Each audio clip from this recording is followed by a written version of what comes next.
کہ لا یستوی منکم من انفق من قبل الفتح وقاتل، اللہ کہتے ہیں جو لوگ فتح مکہ سے پہلے ایمان لے آئے اور جو بعد میں ایمان لائے دونوں برابر نہیں ہو سکتے۔ اسلام جب کمزور تھا نا، اس وقت جن لوگوں نے اسلام کا ساتھ دیا وہ پہل کر گئے، اور جنہوں نے بعد میں جب اسلام ترقی پہ جا رہا ہے ثواب ان کا بھی ہے، کلا وعد اللہ الحسنی، سب سے اللہ نے جنت کا وعدہ کیا ہے، لیکن درجے میں دونوں برابر نہیں ہو سکتے۔ اس سے پتہ چلتا ہے میرے بھائی، جو بھی شریعت پہ چلنے میں پہل کرے گا اور جو بعد میں آئے گا، جائیں گے دونوں جنت میں، لیکن دونوں کو ایک جیسی جنت نہیں ملے گی۔ ایک دفعہ حضرت ابو سفیان رضی اللہ تعالیٰ عنہ، یہ تو عرب کے سردار تھے نا، یہ بھی تھے، اور حضرت بلال رضی اللہ تعالیٰ عنہ یہ غلام تھے۔ سیدنا عمر بن خطاب کا دور تھا، دور خلافت، یہ دونوں آئے حضرت عمر سے ملاقات کے لیے۔ تو جو بھی گارڈ وارڈ ہوتا ہے یا جو پہرے دار ہوتا ہے وہ گیا، حضرت عمر کو بتایا کہ بلال حبشی بھی ہیں اور ابو سفیان جو عرب کے قریشی ہاشمی سردار وہ بھی ہیں۔ تو حضرت عمر نے حضرت بلال کو پہلے انٹری دی آنے کی۔ حضرت ابو سفیان کو غصہ آیا کہ یہ کیسا دور آ گیا ہے کہ غلاموں کو سرداروں پہ ترجیح دی جا رہی ہے، ہم تو سردار ہیں۔ تو ایک اور صحابی تھے، ان کا نام میرے ذہن میں نہیں، انہوں نے حضرت ابو سفیان سے کہا کہ اے ابو سفیان، جب اسلام کمزور تھا تو بلال نے پہل کی، ہم لوگ مخالفت کر رہے تھے، ان کو گرم لیتوں پہ لٹایا جاتا، ان کے سینے پہ پتھر رکھے جاتے، یہ پھر بھی احد احد کا نعرہ لگاتے، اور یہ کمزور تھے اور ہم ان کی مخالفت میں لگے ہوئے تھے۔ پھر جب اللہ نے اسلام کو ترقی دی، مکہ فتح ہوا، فتوحات کے دروازے کھلے، پھر ہم اسلام لے کر آئے ہیں، تو کہتے ہیں ابو سفیان اب اس کی فکر چھوڑ دو کہ دنیا میں بلال کو تم پہ ترجیح دی جا رہی ہے۔ میں ان کے الفاظ اپنے الفاظ میں نقل کر رہا ہوں، اب یہ دیکھو آخرت میں کیا ہوگا۔ اس لیے اب جو ہم سے نقصان ہوا ہے نا، جو ہم دیر سے اسلام لائے ہیں، اب اس کی تلافی کرو، اور وہ تلافی کیسے ہوگی؟ اب نکل جاؤ بارڈر پہ، میدان جنگ میں، جہاد میں۔ اب اسلام کو آج بھی خون کی ضرورت ہے، آج بھی اسلام کو جان کی ضرورت ہے۔ اب ہم دیر سے ایمان لائے ہیں، اس کی تلافی کیسے ہوگی؟ اب ہمارا ٹائم مدینہ شہر میں نہیں بلکہ کہاں گزرے گا؟ بارڈر پہ گزرے گا۔ تبھی حضرت ابو سفیان رضی اللہ تعالیٰ عنہ کی زندگی کا زیادہ حصہ اس کے بعد کہاں گزرا؟ جنگ میں۔ حضرت ابو سفیان میں معاذ اللہ اگر منافقت ہوتی تو یہ سن کو غصہ ہو جاتے نا کہ جاؤ، مجھے آ رہے ہو نصیحتیں کرنے کے لیے، میں سردار ہوں، مجھے پہل دی جائے، حضرت عمر سے لڑ پڑتے۔ لیکن انہوں نے سوچا کہ بھائی واقعی یہ بات کیا کر رہے ہیں، اس کا مطلب اب بھی تلافی ہو سکتی ہے، لیکن کیسے؟ اب آپ کو زیادہ قربانی دینی پڑے گی۔ تبھی حضرت ابو سفیان پھر جب رومیوں سے لڑائی تھی نا، بہت سخت لڑائی تھی، اپنی زوجہ حضرت ہندہ کو بھی لے کے گئے میدان جنگ میں۔ کیوں لے کر گئے؟ خالد ابن ولید بھی لے کر گئے۔ کیوں؟ کہ بھائی اتنی سخت لڑائی ہے کہ ہمارے قدم اکھڑنے کا پورا اندیشہ ہے۔ بہت سخت لڑائی تھی نا، دشمن تو اس زمانے اکثر طاقتور ہی ہوتے تھے۔ تو کیا ان لوگوں نے اسٹریٹجی کیا اختیار کی ہے کہ صحابہ اپنی بیویوں کو بھی لے گئے کہ اگر ہم پیچھے بھاگنے لگے نا تو یہ ہم پہ طنز کر کے اشعار پڑھ کے ہمیں غیرت دلائیں گی، آر دلائیں گی۔ عورت جب بزدلی کے تانے دیتی ہے نا تو آدمی کیا ہوتا ہے؟ ہل جاتا ہے نا، کہ بھائی عورت کہتی ہے بھائی تجھے اللہ نے مجھ پہ فضیلتی بہادری کی وجہ سے دی ہے۔ ابے مجھے ایک بات بتاؤ، ایک تو آپ لوگ کو سمجھ میں پتہ نہیں کیوں نہیں آتا، آپ کی بیوی بھی چھپکلی سے ڈر رہی ہے اور آپ بھی اتنا ہی ڈر رہے ہو، تو بیوی کہے گی بھائی میری شادی کسی سہیلی سے ہو گئی ہے، شناختی کارڈ میں محمود نام لکھا ہوا ہے، اصل میں اس کا نام تھا محمودہ۔ یہی ہوگا نا اگر ہر چیز میں ڈر رہے ہو اسی طریقے سے، عورت کو غصہ آئے گا نا بھائی کیا بھائی، جیسے میں نے بتایا تھا نا امریکہ کا کوئی گلوکار تھا، وہ ہر وقت لڑکیاں اس پہ بڑا مرتی تھیں، بڑا ہینڈسم اسمارٹ کے شادی کریں گی، جب شادی ہو گئی نا تو اس کی بیوی نے 6 مہینے میں طلاق لے لی۔ تو اس سے پوچھا گیا کہ بھائی اتنا ہینڈسم اسمارٹ آدمی، لڑکیاں اس پہ مرتی ہیں، تم اتنی خوش قسمت کہ تم نے اس کو شوہر بنایا، اس نے تمہیں سلیکٹ کیا۔ اس نے کہا مجھے جتنے گھنٹے وہ کیا ہوتا ہے ڈریسنگ ٹیبل پہ تیار ہونے میں لگتے ہیں نا، اس کمبخت کو بھی اتنے ہی گھنٹے لگتے ہیں۔ یہ بھی وہیں لگا رہتا ہے لپسٹک پاؤڈر میں اور یوں یوں یوں لگے، تو یار عورتوں پہ تو یہ باتیں سوٹ کرتی ہیں، آدمی پہ تھوڑی سوٹ کرتی ہیں۔ بھائی لگا تھوڑا سا جھاڑو پھیر، ڈیٹول سے نہا لے اس دن جس دن کسی تقریب میں جانا ہے، تھوڑا سا ریگمال مل لے، بس ختم ہو گیا۔ وہ بھی وہیں بیٹھا ہوگا اپنی نوک پلکتے، یار مجھے یہ زنانہ سمجھتے ہو، نسوانیت کی بو آتی ہے اس آدمی میں۔ عورت کو آدمی ہی اچھا لگتا ہے، سمجھتے ہو؟ پجامہ، استغفر اللہ، یعنی آدمی ہی اچھا لگتا ہے۔ وہ میں نے کسی سے کہا نا، میں کراچی کی سندھ حکومت جو ہے، جو کراچی کے حالات کا بیڑا غرق کیا، اس کو کوئی گالیاں لکھ کے دو، مجھے دو، میں 27ویں رات میں کیا کروں گا، دعاؤں کے بجائے بد دعائیں کروں گا، تو وہ کچھ لکھ کے دو۔ تو کہہ رہے میرے ذہن میں نہیں، میں نے کہا جو اپنے سسرال کو کبھی دی ہوں اپنے، تو پھر میں نے کہا سوری یار، بہت معذرت۔ بعض دفعہ منہ میں الفاظ اٹکا ہوا ہوتا ہے، وہ خود ہی نکل جاتا ہے، پکڑ کے واپس لانا پڑتا ہے۔ میں نے کہا کوئی سسرال، کیونکہ جب آدمی کا سسرال سے پھڈا ہوتا ہے نا، اس وقت جو اخلاص سے وہ گالیاں دیتا ہے اور جو اس کو وارد ہوتی ہیں گالیاں شیطان کی طرف سے، وہ موقع وہ لکھ کے لکھنی نہیں چاہیے، وہ بار بار ذہن میں نہیں آتی، وہ لکھ کے رکھ لینی چاہیے، وہ بھول جاتا ہے آدمی۔ تو مجھے تو پڑی تھی جب میں نے دوسری کی تھی نا، تو کچھ یاد ہو گئی مجھے، اتنی پڑی تھی۔ خیر، تو کیا کہہ رہا تھا یار میں، بات بار بار ہماری چینج ہوتی رہتی ہے۔ ہاں، حضرت ابو سفیان نے پھر ساری زندگی کہاں گزاری؟ میدان جنگ۔ تو حضرت ہندہ کو بھی لے گئے، عرب کی عورتیں بڑی بہادر ہوتی تھیں، تو یہی ہوا، قدم اکھڑ گئے، پیچھے آنے لگے تو حضرت ہندہ نے اشعار کہنا شروع کیے۔ وہ اشعار اب تک کتابوں میں موجود ہیں۔ ان کا خلاصہ یہی ہے کہ اے ابو سفیان، گھر میں تو مرد بنتے ہو، ہم مرد ہیں، عورتوں پہ اپنا رعب جماتے ہو، آج تمہیں کیا ہو گیا؟ حملہ بہت سخت تھا، حضرت ابو سفیان بزدل نہیں تھے، حملہ بہت سخت تھا۔ تو اور بھی اس طرح انہوں نے جب تانے دیے ہیں تو یہ لوگ دوبارہ پلٹے اور رومیوں کو شکست دی، وہ بھاگ گئے، وہ کیونکہ انہوں نے کہا یار اس زندگی سے کیا ہے، شہادت بہتر ہے، کس منہ سے گھر جائیں گے۔ پہلے عورتیں بھی ایسی ہوتی تھی، میں جلال الدین حقانی کا واقعہ سنایا تھا نا میں نے ایک دفعہ۔ جلال الدین حقانی نے روس کے دور کے بڑے مجاہد تھے، خوست کے بہت بڑے مجاہد تھے یہ روس کے دور میں، تو ان کی ویڈیو سعودی عرب گئیں۔ ان کے بیٹے ابھی یہ جو حقانی کے پورے ماشاءاللہ ان کے بیٹے جوان بڑے لمبے لمبے بیٹے ہیں، ان کے کچھ بیٹے عربی بھی ہیں، یعنی آدھے عربی ہیں وہ، ٹھیک ہے نا۔ وہ ہوا کیا تھا، جب ان کی ویڈیو سعودی عرب میں گئی ہیں تو رائل فیملی کی ایک شہزادی کہ رشین کے آرمی کے خلاف، یہ بندہ ایک تو اتنے بڑے بال ان کے اور پٹے والے یہاں تک بال، بڑا مردانہ چہرہ ان کا، اس نے دیکھا نا کہ یار یہ ایسے روسی فوجیوں کے خلاف بہادری سے لڑ رہا ہے، تو رائل فیملی کی ایک لڑکی تھی، اس نے کہا میں شادی کروں گی تو کس سے کروں گی؟ بولو، ایسا مجاہد چاہیے مجھے۔ اب ظاہر ہے ناز نعیم میں پلنے والی ہمارے یہاں کوئی ہوتی، ابا نے رکھ کے لگانا تھا چماٹ، ٹھیک ہے نا، غریب کا بیچارے کا دنیا میں کوئی پوچھنے والا۔ اس لیے میں کہتا ہوں اپنے اختیار سے غریب مت بنو، کوشش کرو پیسہ کمانے کی، اللہ ہی کی طرف سے ہے تو پھر ایک آزمائش۔ تو اسلام میں اس غربت کے فضائل ہیں جو اللہ کی طرف سے ہو، اس غربت کے فضائل نہیں ہے جو آپ کی حماقتوں سے ہو، کسی کام کا نہیں رہتا۔ تو اس کے ابا نے پیغام بھیج دیا، ان کی شادی ہو گئی۔ وہ شہزادی سعودی عرب سے آئی ہے اور افغانستان کے پہاڑوں میں رہی ہے، اور بڑا کامیاب رشتہ رہا یہ، آج ان کی اولادیں ہیں، پوتے ہیں ماشاءاللہ۔ وہیں ابھی معلوم نہیں وہ جلال الدین حقانی تو دنیا سے چلے گئے، ان کی اہلیہ زندہ ہیں یا نہیں ہے، اللہ ان کی عمر میں برکت دے اگر زندہ ہیں، وہ جو عرب سے آئی تھی سعودی عرب سے، اور اگر انتقال ہو گیا تو اللہ مغفرت کرے، بڑی کامیاب زندگی گزری ان کی۔ دیکھو پہاڑوں میں کہاں جا کے، ورنہ کوئی یار سعودی عرب کے کوئی محلات میں رہنے والی وہ پہاڑوں میں کہاں برداشت کر سکتی ہے، لیکن وہ رہی ان کی زندگی۔ تو اللہ نے کیا کہ وہ کیا تھا، حضرت ہندہ نے جب اشعار پڑھے ہیں نا، اور باقیوں نے بھی، تو وہ سب کیا ہوئے ہیں، پلٹے۔ وہ اشعار آج تک عربی ادب کی کتابوں میں لکھے ہوئے ہیں۔ تو یہ میں کیوں اتنا لمبا واقعہ سنا رہا ہوں بھائی، آج اگر دیر سے توبہ کی ہے نا تو اس کی تلافی بولو ہو سکتی، جو کمی کوتاہیاں ہوئی ہیں ان کو پورا کرنے کی کوشش کرو۔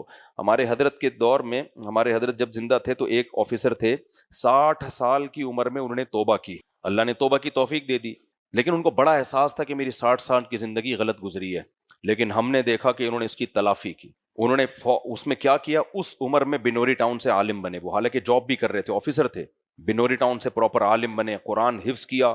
میں جب بھی مدرسے میں جاتا نا، ایسے کھمبے کی طرح نہیں، وہ نماز میں خشوع و خضوع میں ہمیں نظر آتے ہیں۔ 60 40 50 سال کی قضائے عمری پوری کر لی انہوں نے، ہر وقت نماز میں، تلاوت میں، اور جو بھی دین کی خدمت ہے وقف کر دی اپنے آپ۔ ہم ان پہ رش کرتے تھے بھائی، ہم ان سے بہت، حالانکہ ہم تو 17 18 سال عمر تھی ہماری اس وقت۔ تو بعض لوگ اللہ ایسی توبہ کی توفیق دیتے ہیں کہ وہ ایسا یو ٹرن لیتے ہیں، ایسا یو ٹرن لیتے ہیں کہ وہ پچھلے جو ان کو زخم پہنچے ہیں نا، وہ سارے زخم مندبل۔ انہی لوگوں کے بارے میں قرآن میں اللہ نے کہا ہے اولئک الذین یبدل اللہ سیئاتہم حسنات۔ بہت سے لوگ جب توبہ کرتے ہیں، ایسی خاندانی توبہ کہ اللہ ان کی برائیوں کو نیکیوں سے تبدیل کر دیتا ہے۔ اس کی ایک تفسیر یہ ہے کہ اتنی نیکیوں کی توفیق دیتے ہیں، کیونکہ وہ نیکیاں کی انہوں نے اس لیے کہ انہوں نے برائیاں بہت کی ہوئی ہوتی ہیں، اگر وہ نہ کی ہوئی ہوتی تو وہ کرتے ہی نہیں اتنی نیکیاں۔ لیکن ایسے لوگ مارکیٹ میں کیا ہوتے ہیں، شارٹ۔ تو آپ یہ انتظار نہ کریں کہ ہم بھی 60 سال میں توبہ کر لیں گے، بہت مشکل ہوتا ہے توبہ کی بعد میں توفیق ملنا۔ تو لگے ہاتھوں بھائی، جب موقع ملے، یہ اتنی مقدس رات ہے، آپ اس رات میں کیا کر لو، توبہ کر لو برائیوں سے۔ اب ہم جلدی بس میں ترجمہ کرتا ہوں چند آیتوں کا۔ تو اس آیت کا خلاصہ کیا نکلا کہ جو پہل کرے گا وہ سبقت لے جائے گا، جو بعد میں آئے گا وہ اس کے برابر نہیں پہنچ سکتا۔ آگے اللہ تعالیٰ فرماتے ہیں أَلَمْ يَأْنِ لِلَّذِينَ آمَنُوا أَن تَخْشَعَ قُلُوبُهُمْ لِذِكْرِ اللَّهِ، یہ بھی بہت اہم آیت ہے۔ اللہ کہتے ہیں کہ کیا ایمان والوں کے لیے ابھی تک وقت نہیں آیا کہ ان کے دل اللہ کے حکم سے ڈر جائیں، اور وہ مکمل اسلام کو فالو کرنے لگے. یعنی یہ ٹائم کب آئے گا تمہارے لیے؟ کتنی زندگیاں گزر گئیں, کتنے رمضان ہماری زندگیوں میں آئے, کتنی نصیحتیں ہم نے سنی. اللہ کہتے ہیں کب کرو گے توبہ؟ یہ میں نے آیت اس لیے پڑھی ہے کہ اس پر ایک بڑا واقعہ ہے. فضیل ابن عیاض رحمہ اللہ تعالی, حضرت فضیل ابن عیاض جو تھے نا, عبداللہ ابن مبارک کے دور کے تھے. ان کو عابد الحرمین کہا جاتا ہے. حرمین بہت عبادت کرتے تھے, بڑے اللہ والے بزرگ تھے یہ. ان کا ماضی پتہ ہے کیا تھا؟ ڈاکو. ڈاکو تھے, عیاش تھے, اور جو پروگرام ہوتے ہیں نا لڑکیاں نچوانے وچوانے کے لیے بیٹھے ہوتے لوگ, پیسے ویسے پھینک رہے ہوتے اور میوزیکل شو چل رہے, وہ یہ بہت پرانا کلچر ہے. تو اس زمانے میں باندیاں نچواتے تھے لوگ. تو یہ عیاش قسم کے آدمی تھے. تو ظاہر ہے ابھی مجھے پورا واقعہ ایز اٹ از یاد نہیں ہے, بہت پہلے پڑھا تھا, تو ہو سکتا ہے واقعے کی ڈیٹیل بتانے میں تھوڑی سی مجھ سے مسٹیک ہو جائے. تو ان کو روکتے ہوں گے ان کے رشتہ دار, ان کے والدین. ایک دفعہ یہ کہیں چھپ کے نا دیوار پھلانگ کے جا رہے تھے کہیں کوئی برائی کے ارادے سے. تو کہتے ہیں کہ دو روایتیں اس میں ملتی ہیں کہ دیوار سے آواز آئی, یا اس نے ان کے پاس جو موسیقی کا آلہ تھا نا اس کو بجانے کی کوشش کی. تو بجا رہے ہیں تو بجائے موسیقی کے یہ آیت قرآن کی اناؤنس ہونا شروع ہو گئی. یہ اللہ تعالیٰ بعض دفعہ کسی پر رحم کر کے, کوئی بلڈ میں کوئی اچھے لوگوں کا خون ہوتا ہے, یا کوئی زندگی میں کبھی نیکی کی ہوتی ہے انہوں نے, بعض برے لوگوں نے بھی کبھی کبھار زندگی میں کوئی ایسی نیکی کر لی ہوتی ہے. جیسے حدیث میں آتا ہے کہ ایک صحابی نبی کے پاس آئے, ایمان پہلے کافر تھے, ایمان قبول کیا, مسلمان ہوئے, اور پھر بتایا کہ یا رسول اللہ, میں نے حالت کفر میں 100 لڑکیوں کو زندہ دفن ہونے سے بچایا ہے عرب میں. یعنی جب مجھے پتا چلتا تھا نا کسی کے یہاں بیٹی پیدا ہوئی ہے اور وہ قبرستان میں زندہ مٹی کے نیچے دفنا رہا ہے, تو میں کیا کرتا تھا, میں جاتا تھا اور اس کے باپ کو پیسے دے کے وہ لڑکی خرید لیتا تھا. میں کہتا تھا بھائی تو یہ چاہتا ہے نا یہ تیری نظروں سے دور ہو جائے تو قتل مت کر, میرے حوالے کر دے, میں اس کو تیری نظروں سے کبھی بھی تجھے دیکھنا نہیں ملے گا. یہ تو مالدار تھے, تو 100 لڑکیوں کو زندہ دفن ہونے سے بچایا ہے پیسے دے کے, لیکن حالت کفر میں. تو عرض کیا کہ یا رسول اللہ, کیا اللہ میری اس نیکی پر مجھے اجر دے گا؟ کیونکہ کفر میں کسی نیکی پہ اجر نہیں ملتا. تو آپ نے کیا فرمایا, اسی کی وجہ سے اللہ نے تمہیں ایمان کی توفیق دی ہے. تو بعض کافر کوئی نیک عمل کر لیتا ہے, بعض برا آدمی کوئی نیک عمل ایسا کر لیتا ہے کہ اللہ تو قدردان ہے نا, تو اللہ اس کے ساتھ کوئی ایسا معاملہ اس نیکی کی وجہ سے کر لیتے ہیں کہ اس کو توبہ کی توفیق مل جاتی ہے. تو ان کے ساتھ بھی ایسا ہی ہوا. تو یہ بھی بجا رہے ہیں, آواز نہیں آ رہی, تو ایک دم اچانک آواز آئی ہے یہ آیت, الم یعنی للذین آمنوا, اے ایمان والو کیا تمہارے لیے ابھی تک وقت نہیں آیا, ان تخشع قلوبہم لذکر اللہ وما نزل من الحق, کہ اللہ نے جو اپنی کتاب نازل کی ہے جس میں حق باتیں کی ہیں ان کے سامنے تمہارے دل جھک جائیں. یعنی اللہ سوال کر رہے ہیں کہ یہ ٹائم کب آئے گا, کیا ساری زندگی اسی رنگ رلیوں میں شراب کباب میں گزار دو گے؟ پھر اللہ نے آگے کیا فرمایا, وَلَا يَكُونُوا كَالَّذِينَ أُوتُوا الْكِتَابَ مِن قَبْلُ, اوتوا الکتاب کو بھی, یہود و نصارہ کو بھی تورات اور انجیل ملی تھی, انہوں نے تورات اور انجیل کو فوکس نہیں کیا, کس میں لگ گئے؟ نائٹ کلبوں میں, شراب کباب میں. پھر ان کے دل کیا ہو گئے؟ سخت, اتنے سخت ہو گئے اب ان پہ تورات پڑھ کے سنائی جائے ان پہ کوئی اثر نہیں ہوتا, وہ ایک ہسٹری کی کتاب سمجھتے ہیں اس کو. تو اللہ نے بتایا اس آیت میں کہ دیکھو ایک وقت تک نصیحت کا تم پہ اثر ہوگا, اگر گناہوں کے دلدل میں پھنستے چلے گئے نا, دل اتنا سخت ہو جائے گا کہ پھر نصیحت کی بات اثر کرنا تم پہ ختم, اور جب ختم تو پھر توبہ کا آپشن ختم. تو کیونکہ ان کے دل میں کچھ نرمی تھی نا, تو یہ نصیحت ہو گئی کہ بھائی اتنا گناہوں میں آگے نہ جاؤ کہ آج اللہ نصیحت کر رہا ہے, کل وہ نصیحت تم پہ اثر نہیں ہوگی. جب انہوں نے دیکھا نا یہ آواز آئی ہے غیب سے, یہ آیت, کیونکہ عربی تو جانتے تھے, فوراً انہوں نے کہا, قرآن کے الفاظ دیکھو, الم یعنی للذین آمنوا, اے ایمان والو ابھی تک ٹائم نہیں آیا. انہوں نے فوراً اپنا وہ باجا پھینکا اور کہا, قد آن یا ربی, اے میرے رب آ گیا ہے وقت. کیا ہو گیا ہے؟ آ گیا. بس یہ لاسٹ تھا, آخری تھا. وہیں سے یو ٹرن لیا انہوں نے, وہیں سے کیا کیا, واپس پلٹے ہیں, اور یہ چیختے ہوئے جا رہے ہیں, قد آن یا ربی. قد, ان کو اندازہ ہو گیا کہ یہ جو غیبی آواز ہے یہ کوئی اتفاق نہیں ہے, یہ کوئی میرے دماغ کا فالٹ نہیں ہے, یہ کس کی طرف سے مجھے تنبیہ ہوئی ہے؟ اللہ کی, اور یہ بار بار نہیں ہوگی, ایک دفعہ ہوئی ہے. اور اس میں کتنی سخت تنبیہ ہے کہ اگر ابھی اس تنبیہ سے تو نے رجوع نہیں کیا تو بعد میں تنبیہ ہوگی بھی تو تجھ پہ اثر نہیں ہوگا. فوراً پلٹیں, قد آن یا ربی, اے میرے رب آ گیا وقت. اور پھر وہی کیا جو میں نے ابھی بتایا, زندگی جوانی گناہوں میں, انہوں نے کہا میں اس کی تلافی کروں گا. تلافی کیسے ہوتی ہے بھائی؟ جتنے گناہ کیے ہیں عبادت اتنی ہی کثرت سے. تو حرم میں بیٹھ کے اللہ اللہ کرتے تھے, صدقات و خیرات کرتے تھے, اتنے عبادت گزار کہ ان کا لقب اب فضیل ابن عیاض کے نام سے نہیں, عابد الحرمین کے نام سے ان کا لقب مشہور ہو گیا. تو بھائی ہم سب کی یہ, میں جو باتیں کر رہا ہوں اپنے لیے بھی کر رہا ہوں, ہر بار اللہ موقع نہیں دے گا. اگر چلتے چلے گئے نا آگے دلدل میں تبھی کہتا ہوں یار اس زمانے کا سب سے بڑا فتنہ بے حیائی ہے. خدا کی قسم مجھے 4 شادیوں پہ بیان کا شوق نہیں ہے, لوگ سمجھتے ہیں پاگل ہو گیا ہے. میں آپ کو زنا سے روکنے کے لیے حلال کی بات کرتا ہوں, کیونکہ نہیں رکے گا اگر نکاح کی طرف نہیں آؤ گے. یہ بھوک کی طرح ہے, بھوک کی طرح. آپ بھوکے کو روٹی نہ دو اور اسے بولو کہ روٹی چوری کر کے نہیں کھانی ہے, چند دن صبر کرے گا, اس کے بعد چوری کی طرف جائے گا, کیونکہ بھوک ختم نہیں ہوتی. اس کا حل یہ کہ جہاں چوری سے اس کو روکو گے وہاں حلال کا انتظام بھی تو کر کے دو گے نا اس کو, کہ بھئی یہ حلال طریقے سے کھا لے, اور پھر وہ بچ جائے گا بھوک سے. تو مرد اور عورت میں اللہ نے اٹریکشن جو رکھی ہے ایک دوسرے کی طرف, یہ نیچرل ہے, یہ نیچرل ہے. تو نیچر سے کون لڑ سکتا ہے؟ آپ کو بھوک لگتی ہے, نیچرل ہے یا نہیں ہے؟ یا آپ کے برے ہونے کی علامت ہے بھوک لگنا؟ بولو نا کیا ہو گیا بھائی, آپ کو بھوک لگ رہی ہے تو کیا برے آدمی ہو؟ ہمیں تو بھوک لگ رہی ہوتی ہے تو بیان چھوڑ دیتا ہوں بھائی میرے سے نہیں ہو رہا, بھوک لگ رہی ہے کھانا کھلاؤ پہلے. یہ تو نیچرل ہے. ہمارے نبی کو بھی بھوک لگتی تھی. ایک دفعہ رات کو آپ تشریف لائے, اتنی سخت بھوک کی حالت کہ کہیں بیٹھے ہوئے تھے, وہ جگہ چھوڑ کر آ گئے. آپ پوچھا تو پھر کسی نے بتایا کہ ایک بکری کا دودھ رکھا ہوا ہے, وہ آپ نے پیا اور سیر ہوئے. یہ تو نیچرل ہے. تو ایسا ہی بھائی مرد کی عورت کی طرف اٹریکشن اور لڑکی کی لڑکے کی طرف اٹریکشن, یہ کیا ہے؟ یہ برا ہونے کی علامت نہیں ہے, یہ کیا ہے؟ نیچرل ہے. تو اسلام چونکہ دین فطرت ہے, اسلام یہ نہیں کہتا اس خواہش کو کچل کے ختم کر دو. اسلام کہتا ہے یہ میں نے رکھی اس لیے کہ ملیں دونوں آپس میں, لیکن ایک گدھے گھوڑوں والا طریقہ ہے کہ گدھا گدھی کے ساتھ فزیکل ریلیشن کرتا ہے, میرج کا کوئی نکاح کا کوئی انتظام نہیں کرتا. کتا اپنی فیمیل کے ساتھ ریلیشن تو قائم کرتا ہے, کوئی میرج کا ریلیشن ان کے درمیان نہیں ہوتا. یہ گدھے گھوڑوں کا طریقہ ہے, اور ایک انسانوں کا, پیغمبروں کا طریقہ, محمد صلی اللہ علیہ وسلم کا, آدم علیہ السلام کا, موسیٰ علیہ السلام کا, شعیب علیہ السلام کا, نوح علیہ السلام کا, لوط علیہ السلام کا. وہ طریقہ کیا ہے بھائی؟ نکاح کرو تم, تو چھوڑ دو سوسائٹی کی ایسی کی تیسی. تو اس لیے نکاح کو پروموٹ کرو, جلد نکاح کو پروموٹ کرو, زیادہ شادیوں کو پروموٹ کرو. اس سے کیا ہوگا؟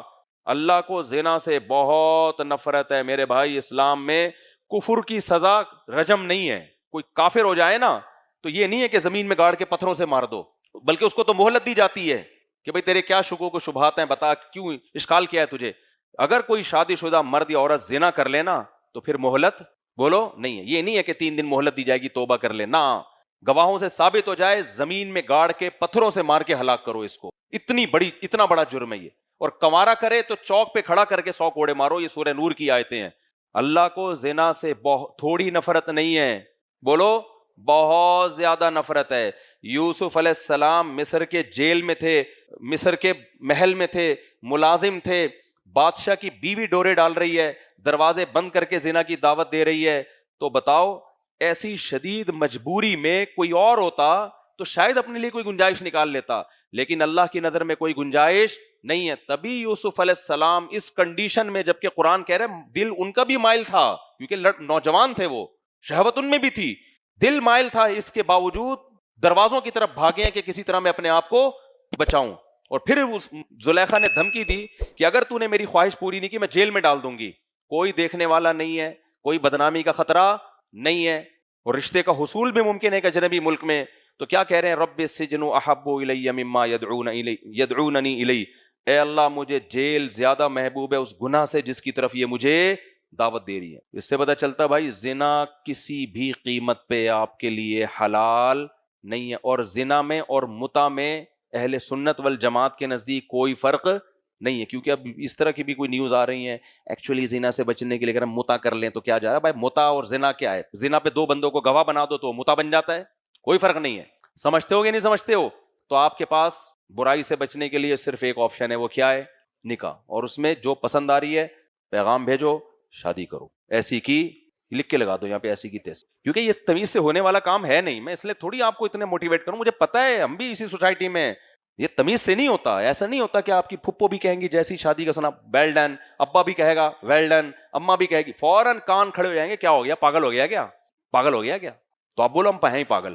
تو اس لیے میرے بھائی اپنے آپ کو برائی سے بچاؤ, اس سے لڑکیوں کو بھی فائدہ ہوگا, ان کو بھی, وہ بھی برائی سے بچیں گی. یونیورسٹیوں میں دیکھو نا, یونیورسٹیاں کم ہیں اور بے حیائی کے اڈے زیادہ بنے ہوئے ہیں. بہیائی کے اڈے زیادہ بنی ہوئی یونیورسٹی ہیں, اسکول, کالج, سب گدے گھوڑے والا سیٹ اپ ہے. انسان مارکیٹ سے کیا ہو رہے ہیں, شارٹ, گدے گھوڑے بن رہے ہیں.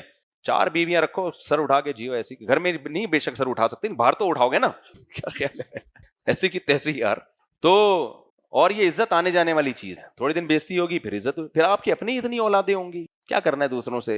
اور ویسے بھی یار ہدایہ فقہ کی بڑی مشہور کتاب ہے, اس میں غلام کو نا اسلام میں 2 شادیوں کی اجازت ہے, غلام کو 4 کی اجازت نہیں ہے, کیونکہ غلام ہوتا ہے وہ. تو اس کی حکمت علماء نے لکھی ہے, لِأَنَّ التَّزَوُّجَ بِأَرْبَعِ حَرَائِرْ مِنْ كَرَامَاتِ بَنِي آدم, کہ غلام جو ہے نا, چونکہ وہ غلام ہوتا ہے تو, اور انسان غلام بن نہیں سکتے, تو وہ تو جنگ میں قیدی ہو کے غلام بنا ہے وہ, تو اس میں گویا کہ وہ انسان والا عنصر اس میں پورے طور پر نہیں ہے, جنگی قیدی ہے نا وہ, غلام بن گیا وہ, تو اس لیے اس کو صرف 2 کی اجازت ہے, سمجھ رہے ہو. لیکن جو آزاد آدمی, وہ پورا چونکہ ہر طرح سے انسانوں والے حکام اس پہ جاری ہو رہے ہیں, تو صاحب ہدایہ لکھتے ہیں, جو فقہ حنفی کے بہت بڑے امام گزرے ہیں, کہتے ہیں کہ اللہ نے جو مرد کو 4 کی اجازت دی ہے نا, یہ بنی آدم کو اللہ نے عزت دی ہے. یہ سوسائٹی میں بےزتی کرانے کے لیے یہ حکم نہیں دیا کہ لوگ کہیں بے 2 لے کے گھوم رہے ہیں, 3 لے کے, سب بےزتیاں کریں. نہ, اللہ کا مقصد کیا تھا, انسان کو عزت دینا. سمجھ رہے ہو کہ نہیں سمجھ رہے. تو آج دیکھو ہمارا مرغا 4 لے کے گھوم رہے ہیں, وہ عزت دار ہے. اب خواتین بیٹھی ہوئی ہیں, غصہ ہو جاتی ہیں. میں بار بار کہتا ہوں, میں خواتین ہی کے لیے یہ بات کر رہا ہوں. آپ کی تو شادی ہو گئی, بہت سی بیوہ, طلاق یافتہ کنواریاں گھروں میں سڑ رہی ہیں, وہ بھی تو عورت ہی ہیں نا بھائی. تو اس لیے زنا نہ کرو, 4 شادیاں بھائی آپ کی مرضی ہے, لیکن زنا کے قریب بولو مت پھٹکو. زنا سے اللہ کو بہت زیادہ نفرت ہے, اور زنا سے بھی, اور جو چیز زنا کے قریب لے کے جاتی, شراب کباب آپ کو کہاں لے کے جاتے ہیں, بولو زنا کی طرف. اور لڑکیوں سے دوستیاں, جو جتنے نمبر ہیں نا, آج مقدس رات ہے, ڈیلیٹ کر دو سارے, صرف 4 رکھو. یعنی آپشن کے لیے ان کو بولو بھائی میں شادی کرنا چاہتا ہوں, اگر ایگری ہو تو بس زیادہ لمبا نہیں چلانا اس کو, ٹھیک ہے میں آ رہا ہوں پیغام لے کے. ایگری نہیں ہو, مجھے 2 سے 3 دن کے اندر جواب چاہیے. وہ لڑکیاں بھی گھسیٹتی ہیں, چسکے لیتی ہیں, ٹھیک ہے ابھی ہم غور کرتے ہیں, پہلے انڈرسٹینڈنگ تو ہونے دو.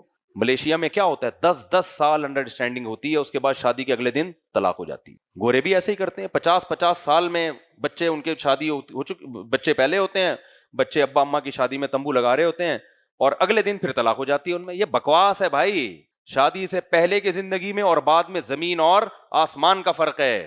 اکثر یہ جو سیٹنگوں کی شادیاں ہیں نا, جن میں نہیں کہہ رہا محبت کی شادی مت کرو, محبت کی شادی اور سیٹنگوں کی شادیوں میں فرق ہے. جہاں اٹریکشن ہے وہی کرو, لیکن جب دوستی ہو گئی نا جہاں پہ, اب غالب یہ ہے کہ وہاں شادی کامیاب نہیں ہوگی. آپ کی دوستی لگانی نا اپنے لڑکی سے, گھنٹوں گھنٹوں لگے رہتے ہو فون پہ, اب خطرہ ہے کہ شادی کے بعد یہ پروگرام کیا ہو جائے گا, آپ کا اڑ جائے گا. تو دوستیوں کے بعد نکاح اکثر ناکام ہوتا ہے. ہاں محبت والا نکاح تو کرنا چاہیے, وہ تو ہے کہ جہاں محبت ہو وہی نکاح کرو. تو دونوں میں بڑا فرق ہے. تو 4 نمبر رکھ لو, اور ان کو 4 کو پیغام بھیج دو. اب آپ سلیکٹ کر لو ان میں کون سی والی ہے, استخارہ بھی کر لو. تو اس کے بعد پھر بولو بھائی میں نے بیان سنا ہے, اور مفتی صاحب کا بیان میں نے سنا ہے, لیکن مفتی صاحب کی بات نہیں, یہ بات کس کی ہے, اللہ کی بات ہے. مفتی صاحب کیا بھائی, مفتی صاحب تو انڈا موڑے میں رہنے والا ایک عام سا انسان ہے, لیکن بات اس نے قرآن کی ہے, اللہ کی ہے, جس اللہ نے ہمیں کھلایا پلایا. تو اس سلسلے میں آپ کے ہاں پیغام بھیجنا چاہتا ہوں. تو مجھے ہاں یا نہ میں 3 دن کے اندر جواب چاہیے. کیا چاہیے 3 دن کے اندر ہاں یا نہ, دائیں بائیں جانے کی ضرورت نہیں. کوئی اور میرے بارے میں پوچھنا ہے, تنخواہ سے متعلق پوچھنا ہے, تو ڈولے وولے تو تم نے فیس بک پہ تصویروں میں دیکھ لیے ہوں گے. آج کل تو کوئی تمیز سے تصویر ہی نہیں رکھتا فیس بک پہ. اسٹائل دیکھو, کوئی یوں کر کے کھنچوائی بھی ہوگی. میں جب کسی سے مانگتا ہوں نا, کوئی جاننے والا, کوئی رشتہ وشتے کا, کہ یار اپنی تصویر پہ, وہ ٹیڑھی میری تصویریں بھیج رہا ہوتا ہے, اسٹائلش تھے سب. بھائی میں تو رشتے کراتا نہیں ہوں, لیکن بہت ہی کوئی قریبی ہو, بھائی تو تمیز سے کھڑا ہو جا, سیدھا بھیج دے تصویریں. وہ بھیجے گا ساحل سمندر کی, یوں کر کے گھوم رہا ہے نا, آدھا یہاں ہے آدھا, وہی ابتدائی عشق میں دل ہوا یوں خراب آدھا, کہ جیسے سیخ پہ چڑھتے ہی جل جائے کباب آدھا. شاعر کہتا ہے لگتا ہے میرے محبوب کی ایک آنکھ غائب ہے, کہ اس نے جب بھی پلٹا ہے تو پلٹا ہے نقاب آدھا. جیسے محبوب, عورتیں بھی اسی طرح کر رہی ہوتی ہیں نا, سائڈ پوز ہو رہا ہے, اور یہ مرد بھی ایسے ہی کر رہے ہیں. بھائی پورا اپنے آپ کو منہ دکھا دے تو سامنے سے کیسا ہے, تو نہیں اسٹائل. تو آپ نے کیا کرنا ہے, ان 4 کو جو کنوارے ہیں, وہ 4 کو کیا کریں, بول دیں بھائی یہ 4 سلیکٹڈ ہیں, باقی تو بغیر بتائے بلاک کر دیں. تھوڑی جو آپ کو لگے کہ نہیں یہ نہیں شادی ہو سکتی, بلاک مارو یار اس کو. اور 4 جو ہیں ان میں سے آپ ان کو پیغام بھیج دیں, اور بول دیں کہ بھائی 3 دن کے اندر مجھے ہاں یا نہ میں جواب چاہیے, ٹھیک ہے نا. تو آئیں, ایران توران کرنے کی ضرورت نہیں ہے. جو میرے بارے میں تمہیں معلومات چاہیے میں دینے کے لیے تیار ہوں, معلومات دے دیں اس کو, ہاں ہو جائے, چلو بھائی اب نکاح ہوگا. ڈائریکٹ کیا ہوگا, منگنی نہیں ہے, ڈائریکٹ کیا ہوگا؟ نکاح ہوگا. چلو جی کورٹ میں چلتے ہیں یا مسجد میں مولوی صاحب کے پاس چلتے ہیں, جہاں بھی آپ کی مرضی ہو بھائی, جا کے نکاح کرو اور رخصتی کر کے مارکیٹ سے اس کو شارٹ کرو, ٹھیک ہے نا. ایسی کی فلموں میں دیکھا ہوگا نا, گھوڑے پہ لے کے بھگا دیا, تو یہ اوریجنل میں بھی کرو یہ, لیکن فلموں میں تو پتہ نہیں کہاں بھگا کے لے جاتا, تم گھر میں لے کر آؤ اس کو. ابا گھر میں نہیں گھسنے دے رہے تو کرائے پہ ایک دوسرا گھر لے. ابا کے بھی بڑے مسائل ہیں یار, آج کل بہت زیادہ مسائل ہیں ابا کے, کرنے ہی نہیں دیتے, تو آپ نے کہیں اور کرائے پہ گھر لے لو. ایک آدھ بچہ پیدا ہوگا, ابا کو لا کے دکھاؤ ابا آپ کا پوتا ہے, تو ابا کو پوتے سے ویسے ہی بڑی محبت ہوتی ہے, پیار آئے گا, ابا کہے گا لے آپ بہو کو بھی لے آئے, تو پھر ایک اور کر لو. بولو ابا جب کیا, تو ایسے 4 پوتے ہو جائیں تو کیا جا رہا ہے اب. تو خلاصہ یہ میرے بھائی, زنا سے کیا کرو؟ توبہ. آج بھی بڑی رات ہے, رات کو اللہ سے اگر کسی سے خدا نخواستہ زنا ہو گیا, گڑ گڑا کے اللہ سے دعا مانگے, اللہ سے مانگے اللہ اس عذاب سے مجھے ہمیشہ کے لیے بچا لے. شراب سے بچا لے, شراب نہیں چھوٹتی لیکن چھوڑنے والے چھوڑ دیتے ہیں. میں اپنے ایک دوست کا واقعہ سناتا ہوں نا, انڈین, وہ نشے کے عادی تھے. وہ کہتے ہیں میں نشہ صرف پیتا نہیں تھا, کرتا نہیں تھا, بیچتا بھی تھا. بہت خطرناک نشے کیے. کہہ رہے جب توبہ کا تبلیغ میں سیروزہ لگا تھا, تبلیغ نے بھی بڑے بڑے لوگوں کو انسان کا بچہ بنایا یار. کہہ رہے ہیں سیروزہ لگا, میں نے کہا کہ باپ بس اب ختم. کیسے ختم کریں بھائی, تڑپتا ہے جسم. کہتے ہیں میں نے اپنے آپ کو گھر کے اندر 6 مہینے کے لیے بند کر دیا. ماں سے کہا مجھے یہیں کھانا مل جائے, ماں میں 6 مہینے سے پہلے اس کمرے سے باہر نہیں, چیخوں گا, دیواروں سے سر ماروں گا, کمرے سے باہر نہیں نکلوں گا, میں مروں گا یہیں مروں گا, میں کھانا پینا مجھے یہاں مل جائے, تھوڑا دھوپ روشنی کا انتظام تھا کمرے میں, جمعہ بھی نہیں پڑھنے جاؤں گا. کہہ رہے ہیں کیوں؟ مجھے جمعہ پڑھنے جاتا نا میں اگر, تو میرے وہ چھٹے والے دوست مل جاتے مجھے وہاں پہ, پھر ان کو دیکھ کے خیال آتا ہے کہ جمعے کے بعد ایک اگر ہو جائے تو کیا چل رہا. تو میرا خیال ہے اللہ اس کو معاف کر دے گا, جمعے کے چھوڑنے کا گناہ نہیں دے گا, کیونکہ وہ بڑے عذاب سے بچنے کے لیے یہ کر رہا ہے کہ اس کو پتا ہے جمعہ پڑھوں گا تو پھر چھٹے پہ, تو ایسے جمعے کا کیا فائدہ. تو کہہ رہے میں نے بس شرعی مسئلہ مجھے نہیں معلوم تھا, لیکن میں نے کہا اللہ مجھے معذور سمجھے گا, میں نہیں پڑھوں گا جمعہ بھی نہیں. کہہ رہے گھر میں نمازیں پڑھی, اپنے آپ کو مصروف رکھا, سوتا رہا. تو 6 مہینے تو بہت ہوتے ہیں. نشہ ایسا ٹوٹا ہے, کہہ رہے صرف نشہ نہیں خطا, ایسی صحت اچھی ہو گئی ماشاءاللہ, نشہ بھی ٹوٹ گیا. اور کہہ رہے مجھ میں قوت ارادی اتنی مضبوط ہو گئی ہے, قوت ارادی. لوگ کہتے ہیں نا میں یہ کام کرنا چاہتا ہوں, ہوتا نہیں ہے. کہہ رہے میں جو کرنا چاہتا ہوں الحمدللہ کر لیتا ہوں. یہ ایک بہت بڑی کوالٹی, قوت ارادی مضبوط ہو جاتی ہے انسان کی. تو اس لیے بھائی جو نشہ کر رہے ہیں, پینے پلانے کا معمول ہے, چھوڑ دیں. سمجھتے ہو گے نہیں سمجھتے, آئس لے رہے ہیں, پتہ نہیں کیا کیا کر رہے ہو. تو توبہ کی رات ہے, اس میں اللہ سے ان گناہوں کی توبہ. اور سندھ حکومت کے لیے خصوصی بد دعائیں, جن کی وجہ سے یہ ڈاکو کیا کر رہے ہیں. سندھ حکومت میں سارے برے نہیں ہیں, جو ان حالات کے ذمہ دار ہیں اسپیسیفک وہیں پہ دعا بھیجنا ہے. سنو کل سارے ہی لیٹے ہوئے ہوں کہیں, جو ان حالات کے ذمہ دار ہیں, میں نام بھی بتا سکتا ہوں کون ہے, لیکن ہمارے شخصیت سے وہ نہیں ہے, ہمیں کیا کرنا ہے. جو متعلقہ امور کے ذمہ دار ہوتے ہیں نا, تو گو کہ اللہ جو بھی ہے, جس نام کا بھی ہے, اس کو ہدایت دے, ہدایت کے قابل نہیں ہے اس سے ہمیں جان چھڑا لے. تو ہم اللہ سمجھنے کی عمل کی توفیق عطا فرمائے. وما علینا الا البلاغ. جلدی بتاؤ, سوال آئے ہیں بہت سارے بھائی. ہاں, نماز پڑھتے ہوئے یا تراویح یا قرآن پڑھتے ہوئے اکثر مجھے گیس کا مسئلہ ہے. گیس کا تو پورے ملک میں مسئلہ ہے میرے بھائی, کیا خیال ہے؟ گیس ہی تو نہیں آ رہی, چولہا جلاؤ, سحری کے وقت میں گیس غائب ہو جاتی ہے, اور آپ کو گیس کا مسئلہ ہے یار. تو آپ سوئی گیس والوں سے رابطہ کریں, بولے میرے پاس کچھ اضافی گیس ہے, صحیح ہے نا. بہرحال گیس کا مسئلہ ہے تو اس کو روک کر عبادت کرنا جائز ہے, لیکن یہ کہ پیٹ اس سے خراب ہوتا ہے. انہوں نے پوچھا گیس روک کے نماز پڑھ سکتا ہوں, کر سکتے ہیں. گیس خارج کر کے نماز پڑھنا جائز نہیں ہے, روک کے تو پڑھ سکتے ہیں, لیکن پیٹ خراب ہوتا ہے اس سے. تو اس کا حل یہ ہے کہ ہلکے ہو جائیں, پھر آرام سے پڑھ لیں, بہتر ہے. بہت سے لوگوں کو اکثر شک ہوتا ہے کہ ابے پھر دوسرا بھی گیس کا مسئلہ ہے یار. دیکھو یہ سوال کے بجائے, پڑھنے کے بجائے میں جواب دے دیتا ہوں, جواب سے سوال بھی سمجھ میں آ جائے گا. جب تک 100% یقین نہ ہو گیس نکلنے کا, اس وقت تک وضو نہیں ٹوٹتا. بعض لوگوں کو ایسے شک ہوتا ہے کہ پتہ نہیں گیس نکلی ہے, ہوا خارج ہوئی ہے, نہ اتنا یقین ہو کہ قسم اٹھا کے بول سکیں کہ ہاں بھائی وضو ٹوٹا ہے. پیشاب کے قطرے کا بھی یہی ہے, شک ہوتا ہے قطرہ نکلا ہے کہ نہیں نکلا. جب اتنا یقین ہو نا قطرہ نکلنے کا کہ سامنے والا پوچھے کہ یقین ہے, آپ قسم اٹھا کے بولیں. بعض لوگ کہتے ہیں اب ہمیں یہ نہیں پتا چلتا کہ ہم قسم اٹھا کے بول سکتے کہ نہیں بول سکتے, تو اس کا مطلب یقین نہیں ہے آپ. تو جب تک یقین نہ ہو اس وقت تک وضو نہیں ٹوٹتا.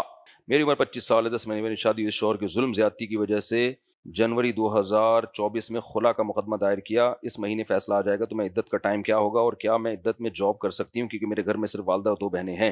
دیکھیں خلا میں جب کیس فائل کیا جاتا ہے نا, تو پہلے مفتیان کرام سے پوچھ لیا کریں, تاکہ وہ ایسا طریقہ آپ کو خلا کا بتائیں جو ویلڈ ہو, اور وہ خلا شرعن بھی کنسیڈر کیا جا سکے. کیونکہ جج اس کا خیال نہیں کرتے, نوٹس غلط جگہ بھیج دیتے ہیں. بعض دفعہ آپ جس کو ظلم سمجھ رہی ہو وہ شریعت کی نظر میں ظلم ہوتا نہیں ہے, وہ آپ کے بیسک حقوق پورے کر رہا ہوتا ہے. تو جب بھی خلا کا کیس کوئی عورت شوہر کے ظلم کی وجہ سے فائل کرے تو پہلے رابطہ کر لیا جائے. تو علماء بتا دیتے ہیں بھائی یہ وجوہات اگر ہیں تو آپ خلا لے سکتی ہیں, نہیں ہیں تو پھر یک طرفہ خلا نہیں لے سکتی. یہ ہر ایک کی اپنی رائے پہ تھوڑی, تو شریعت کا حکم ہے.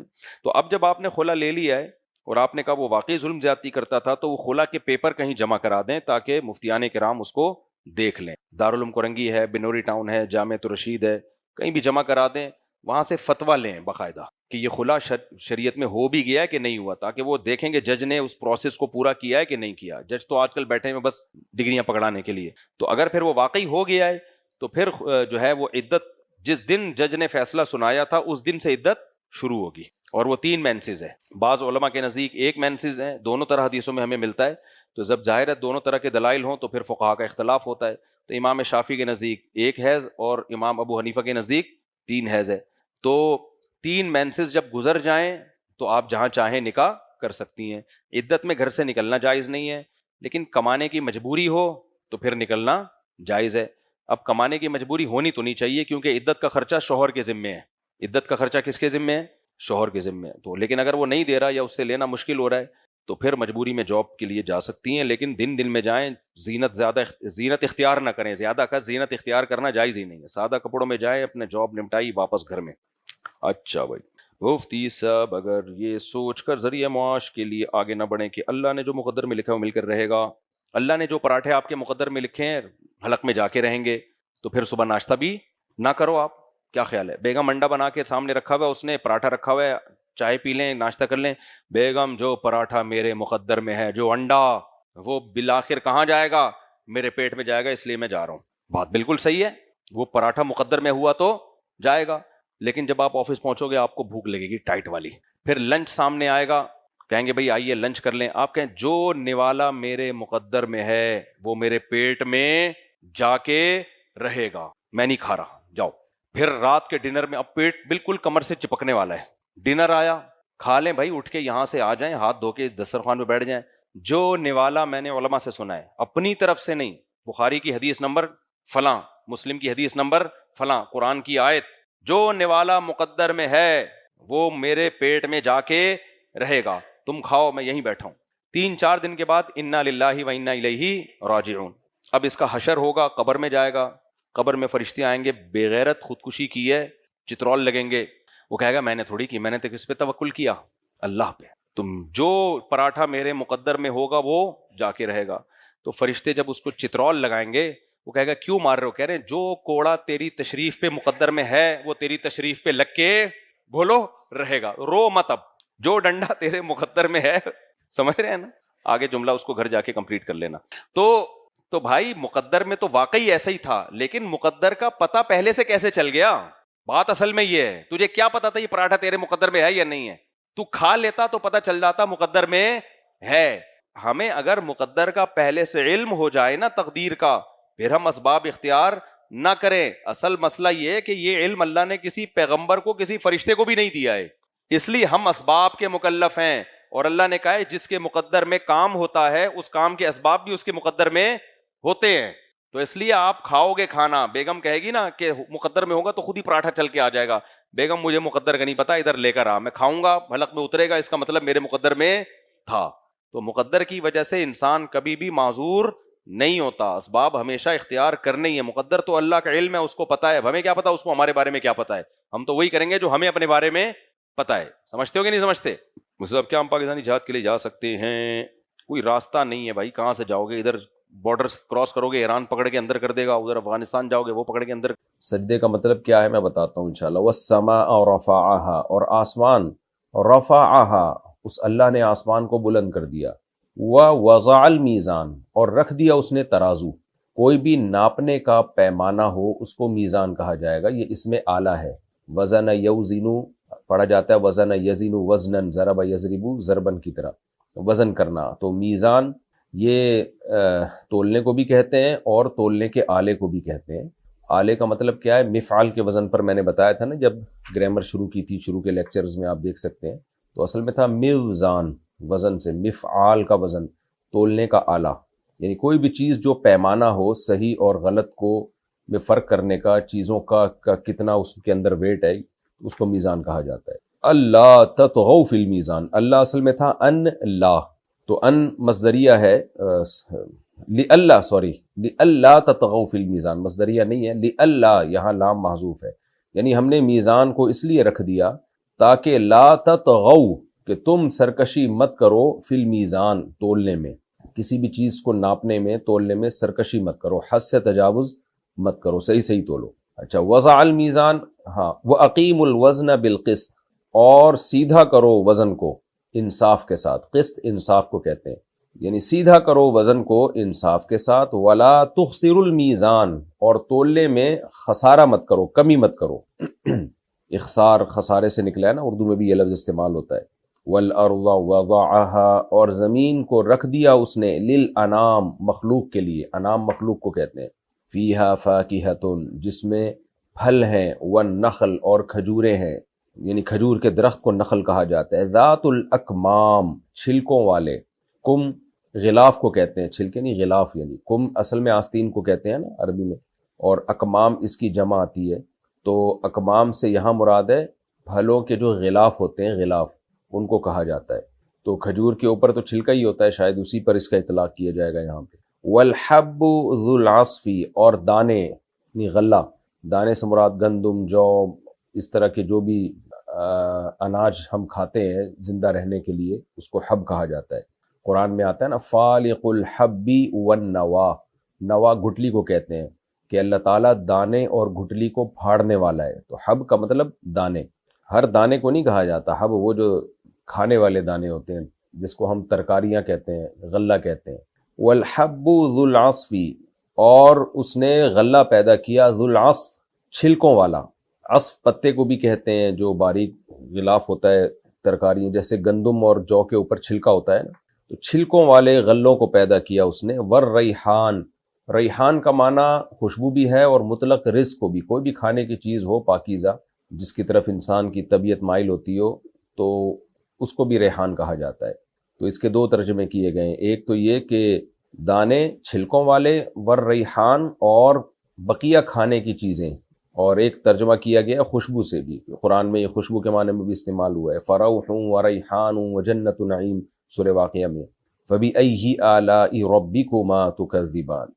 ریحان سے مراد کوئی مخصوص خوشبو نہیں ہے، ریحان کا مطلب جو بھی خوشبودار پودے ہوتے ہیں، خوشبودار کھانے ہوتے ہیں، یہ سب اس میں داخل ہے۔ فبأی آلاء ربکما تکذبان، پس اے جنات اور انسانوں، تم دونوں، کما کا مطلب تم دونوں، اپنے رب کی کون کون سی نعمتوں کو، تکذبان، کذب یکذب تکذیباً، جھٹلانا، چونکہ جن اور انسان دونوں کو خطاب ہے اس لیے تثنیہ کا صیغہ لایا گیا، تکذبان، تم اپنے رب کی کون کون سی نعمتوں کو جھٹلاؤ گے۔ خلق الانسان، پیدا کیا اس نے انسان کو، من صلصال، صلصال کہتے ہیں کھنکھناتی ہوئی، اور الفخار جو پکی ہوئی مٹی ہوتی ہے نا، اس کو آگ میں پکایا ہوا ہو، تو وہ چونکہ آگ میں پکائی بھی نہیں تھی اس لیے کل فخار کہا، یعنی کاف تشبیہ کے لیے، یعنی آگ میں پکائی ہوئی مٹی کی طرح صلصال تھی وہ۔ تو کھنکھناتی کا مطلب کیا کہ بجنے والی، یعنی اگر اس کو دوسری مٹی پہ مارا جائے تو آواز آتی تھی، تو جو پکی ہوئی مٹی ہوتی ہے نا، آگ پہ پکی ہوئی جیسے اینٹ، وہ تو بہت زور سے آواز مارتی ہے، تو یہ آگ پہ پکی ہوئی نہیں تھی لیکن آگ پہ پکی ہوئی کی طرح مٹی تھی، اور صلصال اگر اس کو مارا جائے تو اس میں سے ایک آواز آتی تھی، جیسے کہ جب مٹی سخت ہو جاتی ہے تو اس کو آپ ماریں تو وہ آواز آتی ہے اس میں سے۔ خلق الانسان من صلصال کالفخار، اس نے پیدا کیا انسان کو کھنکھناتی ہوئی مٹی سے جو فخار کی طرح تھی۔ فخار کا اردو میں کیا ترجمہ ہوگا یہ، یعنی پکی ہوئی مٹی سے ہم کر سکتے ہیں۔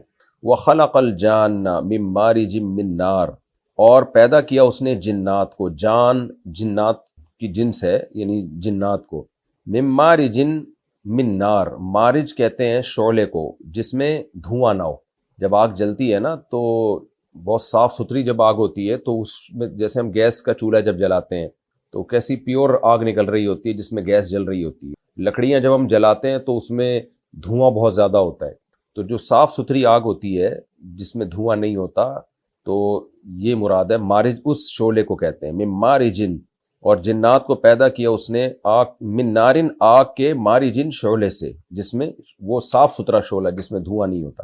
فَبِأَيِّ آلَاءِ رَبِّكُمَا تُكَذِّبَانِ، پس اپنے رب کی کون کون سی نعمتوں کو تم جھٹلاؤ گے اے جنات اور انسانوں۔ رب المشرقین، دو مشرقوں کا مالک ہے، ورب المغربین، اور دو مغربوں کا مالک ہے۔ فَبِأَيِّ آلَاءِ رَبِّكُمَا تُكَذِّبَانِ، پس تم اپنے رب کی کون کون سی نعمتوں کو جھٹلاؤ گے۔ مرج البحرین، دو دریا چلا دیے، بحر سمندر کو بھی کہتے ہیں اور یعنی پانی کو بھی کہتے ہیں، دریاؤں کو بھی پر بھی اطلاق ہوتا ہے اس کا، تو یہاں مراد ہے دو پانی، چاہے وہ سمندر میں ہو چاہے وہ کہیں بھی ہو۔ مرج البحرین، دو دریاؤں کو ملا دیا اس نے۔ مرجا یمرجو کا معنی ہوتا ہے ملانا، شاید یہ انگلش کا لفظ مرج اسی سے نکلا ہو، واللہ عالم۔ مرج البحرین، دو دریاؤں کو چلا دیا اس نے۔ یلتقیان، التقا یلتقی، ملنا باب افتعال سے ہے، لقی یلقا لقاء کا معنی بھی ملنا، التقاء کا معنی جب آپ ایک دوسرے سے ملاقات کرتے ہیں، تو یلتقیانی تثنیہ کا صیغہ ہے کہ دونوں ملے ہوئے ہیں۔ بینہما برزخ، ان دونوں کے درمیان ایک پردہ ہے۔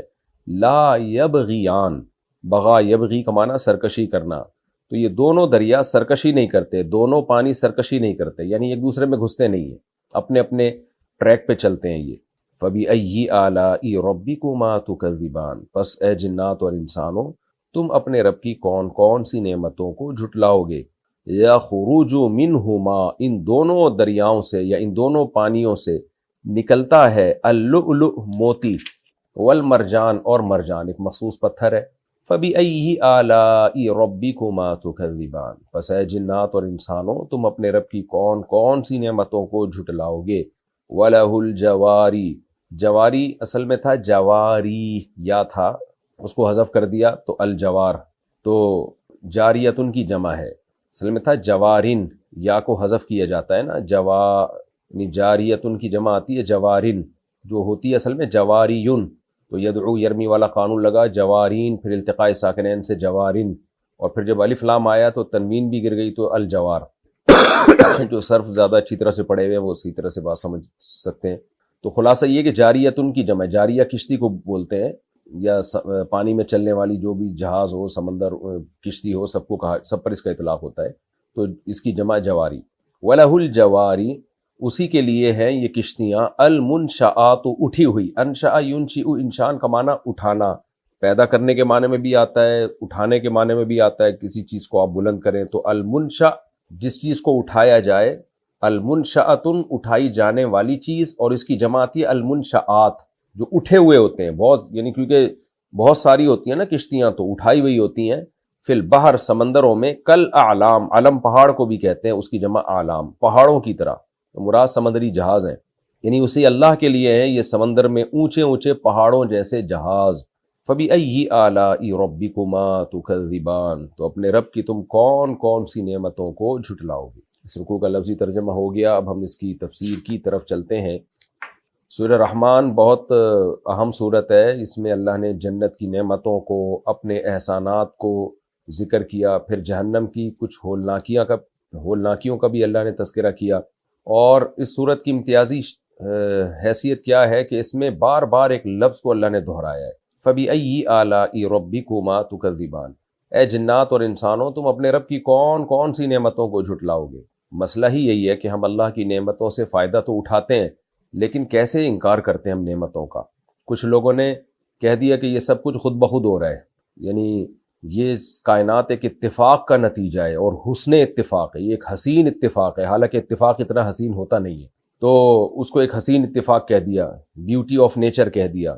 تو اللہ تعالیٰ کو انسان کی نیچر معلوم تھی کہ یہ شیطان کے بہکاوے میں آ کے اور دنیا کی نعمتوں میں پڑھ کے اپنے پیدا کرنے والے کو بھولے گا، اس لیے اللہ نے اس صورت میں اپنی نعمتوں کو بیان کر کے کہا کہ ایک نعمت، دو نعمت، یہ تو ہزاروں لاکھوں کروڑوں نعمتیں ہیں جن کا تم انکار کر رہے ہو، تو کس کس نعمت کو جھٹلاؤ گے۔ کچھ لوگوں نے مان لیا کہ یہ اللہ کی دی ہوئی نعمتیں ہیں، لیکن پھر اس کے تقاضوں پر عمل نہیں کیا، اللہ کی نافرمانی کی انہوں نے، وہ بھی نعمتوں کے منکر ہیں۔ تو مسئلہ ہی یہی ہے کہ ہم نے اس کائنات کے بننے کے پروسیس کو، اور اس میں جو انسان کو کروڑہا نعمتیں ملی ہوئی ہیں، ان تمام نعمتوں کو حسن اتفاق کہہ دیا۔ آج میں ویڈیوز دیکھتا ہوں نا، جو سائنسی ویڈیوز، تو ہر سائنٹسٹ ایک ہی بات کر رہا ہوتا ہے، کروڑوں سال میں ایوالو ہو کے ایسا ہوا ہے، یہ خربوزہ کروڑوں سال میں ایوالو ہو کے ایسا بن گیا۔ ہم جو خشکی پہ آئے ہیں تو اصل میں پانی میں تھے، تو پانی سے باہر جھانک جھانک کے دیکھا کرتے تھے، تو باہر کے انوائرمنٹ سے ہم متاثر ہونا شروع ہو گئے اور ہماری باڈی نے اپنے آپ کو خشکی کے حساب سے ڈھالنا شروع کر دیا، لہٰذا ایوالو ہو کے ہم باہر آ گئے۔ تو کبھی مچھلیوں کو دیکھا آپ نے باہر آ کے اچھل اچھل کے وہ ایوالو ہونے کی کوشش کر رہی ہوں؟ خیر میں اس بحث میں ابھی نہیں جاتا۔ تو ہر چیز کو ایوالو ہونے کے کھاتے میں ڈال کے حسن اتفاق قرار دے دیا۔ یہ عجیب بات ہے بھائی، یہ اتنا حسین اتفاق کبھی بھی اتفاق سے ہو نہیں سکتا۔ تو اس لیے اللہ تعالیٰ اپنی نعمتوں کو بیان کرتے ہیں۔ تم نے بولنا کیسے سیکھ لیا؟ تم کھنکھناتی مٹی سے پیدا کیسے ہو گئے؟ پہلی مرتبہ تو کوئی سیل تو پیدا ہوا ہوگا نا۔ اگر آپ آدم علیہ السلام کے مٹی سے پیدا ہونے کو نہیں مانتے تو کوئی چیز تو مٹی سے اور پانی سے پیدا ہوئی ہوگی نا پہلی مرتبہ، وہ کیسے پیدا ہو گئی؟ تو بیسیوں نہیں کروڑوں اعتراضات ہوتے ہیں اس خدا کے انکار پر اور خدا کی نعمتوں کے انکار پر۔ اس لیے اللہ نے اس صورت میں تو بار بار ایک لفظ کو دہرایا ہے کہ بھئی اس نعمت کو نہیں، اس نعمت کو نہیں، کس کس کو جھٹلاؤ گے؟ اور شروع صورت کی اللہ کے اس نام سے جو اللہ کو سب سے زیادہ محبوب ہے، الرحمن۔ کیونکہ کافر جب خدا کا انکار کرتا ہے، ایتھیسٹ جب خدا کا انکار کرتا ہے تو اصل میں وہ اللہ کی رحمتوں کا انکار کر رہا ہوتا ہے، نعمتوں کا انکار کر رہا ہوتا ہے۔ تو اللہ نے کہا کہ اللہ کو اللہ کے نام رحمان سے پہچانو کہ اس نے اتنی نعمتیں دی ہیں کہ صرف اس کا وجود ثابت نہیں ہوتا، اس کا رحمان ہونا بھی ثابت ہوتا ہے ان نعمتوں سے۔ اس لیے اللہ نے اس سورت کو شروع کیا الرحمن۔ رحمان جو ہے علم القرآن، اس نے قرآن سکھایا۔ سب سے پہلی نعمت اللہ نے قرآن ذکر کی، یعنی تخلیق انسان سے بھی پہلے، حالانکہ انسان تو پہلے پیدا ہوا ہے اور پھر اللہ نے انسان کو قرآن سکھایا، لیکن اللہ نے خلق الانسان کا تذکرہ بعد میں کیا، علم القرآن کا پہلے کیا۔ اس لیے کہ اگر اللہ انسان کو قرآن نہ سکھاتے تو شاید آج میں بھی ایتھیسٹ کی طرح ملحد ہوتا اور یہی باتیں کر رہا ہوتا کہ ہم سب خود بخود بنے۔ تو اس لیے اللہ کا انسانوں پر جو احسان ہے نا، وہ وحی کی تعلیمات ہیں کہ وحی کے ذریعے اس نے پیغمبروں کے ذریعے بھیج کے انسان کو ہدایت دی ہے۔ اگر وحی نہ ہوتی تو انسانوں سے بڑا درندہ اس کائنات میں کوئی نہیں ہوتا، اس سے بڑا حیوان اس کائنات میں کوئی نہیں ہوتا۔ تو اس لیے اللہ تعالیٰ نے انسان پر جو روحانی انعام ہے نا، اس کا پہلے تذکرہ کیا، اور تخلیق کا، انسان کو پیدا کرنے کا بعد میں تذکرہ کیا کہ پیدا کرنا یہ اصل انعام نہیں ہے، پیدا کرنے کے بعد تمہیں ہدایت دینا، گائیڈنس تمہارے لیے مہیا کرنا وحی کے ذریعے، کیونکہ وحی کے نور کے بغیر انسانی عقل گمراہی ہے۔ اسی عقل نے ہومو سیکشولیٹی کو دنیا میں پروموٹ کیا، اسی عقل نے زنا کو لیگل کیا، اسی عقل نے شراب کو لیگل کیا، اسی عقل نے والدین کے اولڈ ہاؤس میں جمع کرانے کو لیگل کیا۔ تو خالی عقل سے آپ فیصلے کرنا شروع کر دیں تو ہو سکتا ہے کچھ وقت میں بہن سے شادی کو بھی یہ لوگ الاؤ کر دیں اور مقدس رشتوں کی بھی دھجیاں اڑا دیں یہ لوگ۔ تو اس لیے اللہ نے فرمایا کہ الرحمن، رحمان نے علم القرآن، قرآن سکھایا ہے۔ تو قرآن تو ہے، لیکن قرآن سے پہلے جو قومیں گزری ہیں تو ان کو تورات سکھائی، ان کو انجیل سکھائی، آدم علیہ السلام کی وحی اور ابراہیم علیہ السلام کے صحیفے سکھائے۔ لیکن چونکہ یہ قرآن اس امت پہ نازل ہو رہا ہے، اس لیے اللہ نے قرآن کا تذکرہ کیا۔ خلق الانسان، انسان کو پیدا کیا، یہ ایک مادی نعمت تھی۔ علمہ البیان، اور انسان کو بولنا سکھایا۔ دنیا میں کوئی مخلوق اس طرح سے اپنی بات کو ایکسپلین کر کے دوسرے تک نہیں پہنچاتی جیسے انسان پہنچا دیتا ہے۔ تو یہ بھی اللہ کی ایک نعمت ہے، اس کے اندر یہ صلاحیت رکھی ہے۔ جانور ایک مخصوص آوازوں سے ایک مخصوص پیغام دیتے ہیں، اس کے علاوہ کچھ بھی نہیں۔ تو اللہ نے انسان کو قرآن سکھایا بھی اور بولنا بھی سکھایا اس کو، جس سے وہ اپنی بات دوسروں تک پہنچا دیتا ہے۔ الشمس والقمر بحسبان، انسان جب اپنے اندر جھانکتا ہے اسے اللہ کی نشانیاں نظر آتی ہیں، کیسے اسپیڈ کے ساتھ اپنی زبان کو گھما گھما کے وہ اپنی باتوں کو پرو رہا ہوتا ہے الفاظ کی لڑی میں، اور کیسے دوسرے کے کان تک پہنچا رہا ہوتا ہے، کیسے وہ شخص، سامنے والا شخص اس کی بات کو کیچ کر کے اس کی بات کا مطلب سمجھ رہا ہوتا ہے۔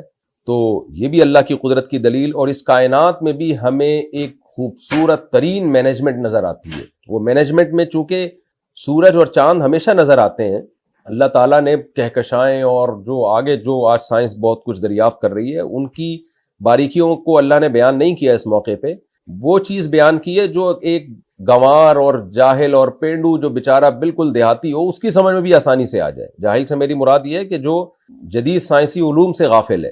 تو ہر شخص کی، کیونکہ قرآن ہر ایک کے لیے ہے، جو سائنسی باریکیوں کو نہیں جانتے ان کے لیے بھی قرآن نازل ہوا۔ اس لیے اللہ نے ایک علامت کے طور پر دو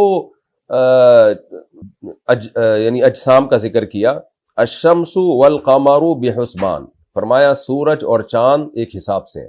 یہ کیسے ہو سکتا ہے اتنی خوبصورت مینجمنٹ کہ سورج اور چاند کی ایک مخصوص دائرے میں چلتے چلے جا رہے ہیں، اربوں کھربوں سال سے اپنے ٹریک سے دائیں بائیں ذرا بھی نہیں ہٹتے، تو یہ خود بخود نہیں ہو سکتا. وہی بات ہے کہ اتنا خوبصورت اتفاق سے نہیں ہو سکتا. وَالنَّجْمُ وَالشَّجَرُ يَسْجُدَانِ، فرمایا جو بیلیں ہیں بغیر تنے کے درخت اور تنے والے، یہ سب اس کو سجدہ کر رہے ہیں. سجدہ کرنے کا مطلب کیا ہے؟ یا تو حقیقت میں سجدہ کر رہے ہیں جن کے سجدے کا ہمیں علم نہیں ہے، یا اس سے مراد ہے اطاعت. جس فطرت اور نیچر کے راستے پر اللہ نے ان کو ڈال دیا وہ اس راستے پہ چل رہے ہیں. بیل کو آپ دیکھیں نا، بیل کا کام ہوتا ہے اوپر جانا.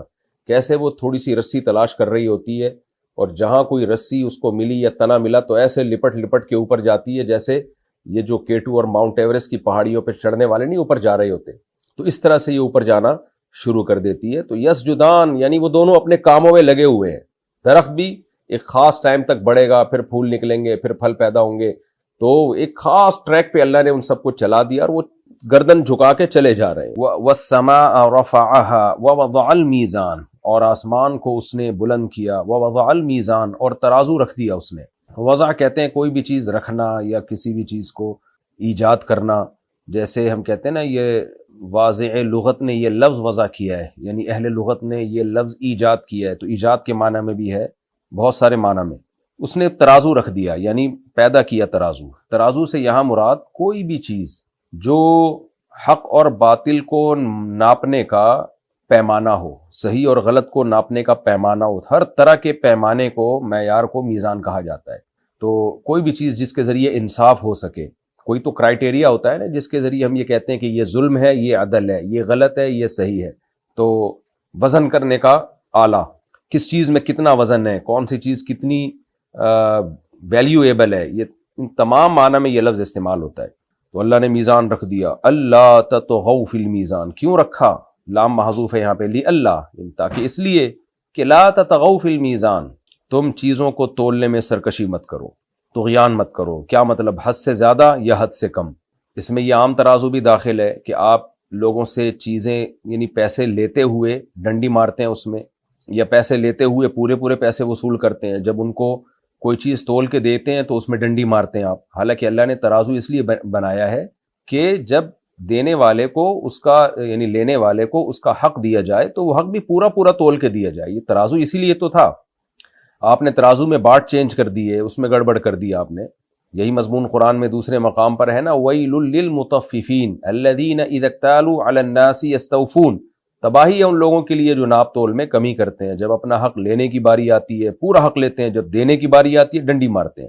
تو کہیں بھی ایگریمنٹ جب آپ کا ہوتا ہے، آپ سامنے والا شخص اپنے حصے کا کام پورا کر دیتا ہے لیکن آپ اس کو پورا حق نہیں دیتے. سرکاری اداروں میں آپ دیکھ لیں، وہاں بھی اللہ تطغوا فی المیزان کے حکم کی دھجیاں اڑائی جاتی ہیں.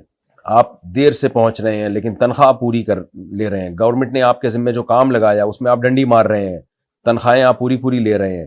آپ اسکول ٹیچر ہیں، بچوں کو پڑھانے میں آپ خیانت کر رہے ہیں لیکن آپ تنخواہ پوری لے رہے ہیں. تو اس آیت کا مفہوم بہت وسیع ہے. یعنی اللہ نے دنیا میں عدل رکھا ہے اور عدل کو ناپنے کے پیمانے بھی رکھے ہیں. وہ پیمانے زمانوں کے حساب سے چینج ہو سکتے ہیں. عقل بھی ایک پیمانہ ہے جو آپ کو بتاتی ہے صحیح کیا ہے غلط کیا ہے، لیکن آپ کی عقل آپ کے حق میں تو بڑا زبردست فیصلہ کر رہی ہے، کام کر رہی ہے. جب دوسروں کے بارے میں وہ عقل غلط فیصلہ کر رہی ہوتی ہے تو یہ بھی لا تطغوا فی المیزان میں داخل ہے. آپ دیکھیں نا، یہ عالمی طاقتیں جب غزہ کے مظلوم بچے قتل ہو رہے ہیں، شہید ہو رہے ہیں، معذور ہو رہے ہیں، تو وہاں ان کی عقل خاموش ہو جاتی ہے، اندھی ہو جاتی ہے. اور جب انہی میں سے کسی ایک پہ ذرا سا ظلم ہو تو کیسے ساری دنیا مل کے چیختی ہے.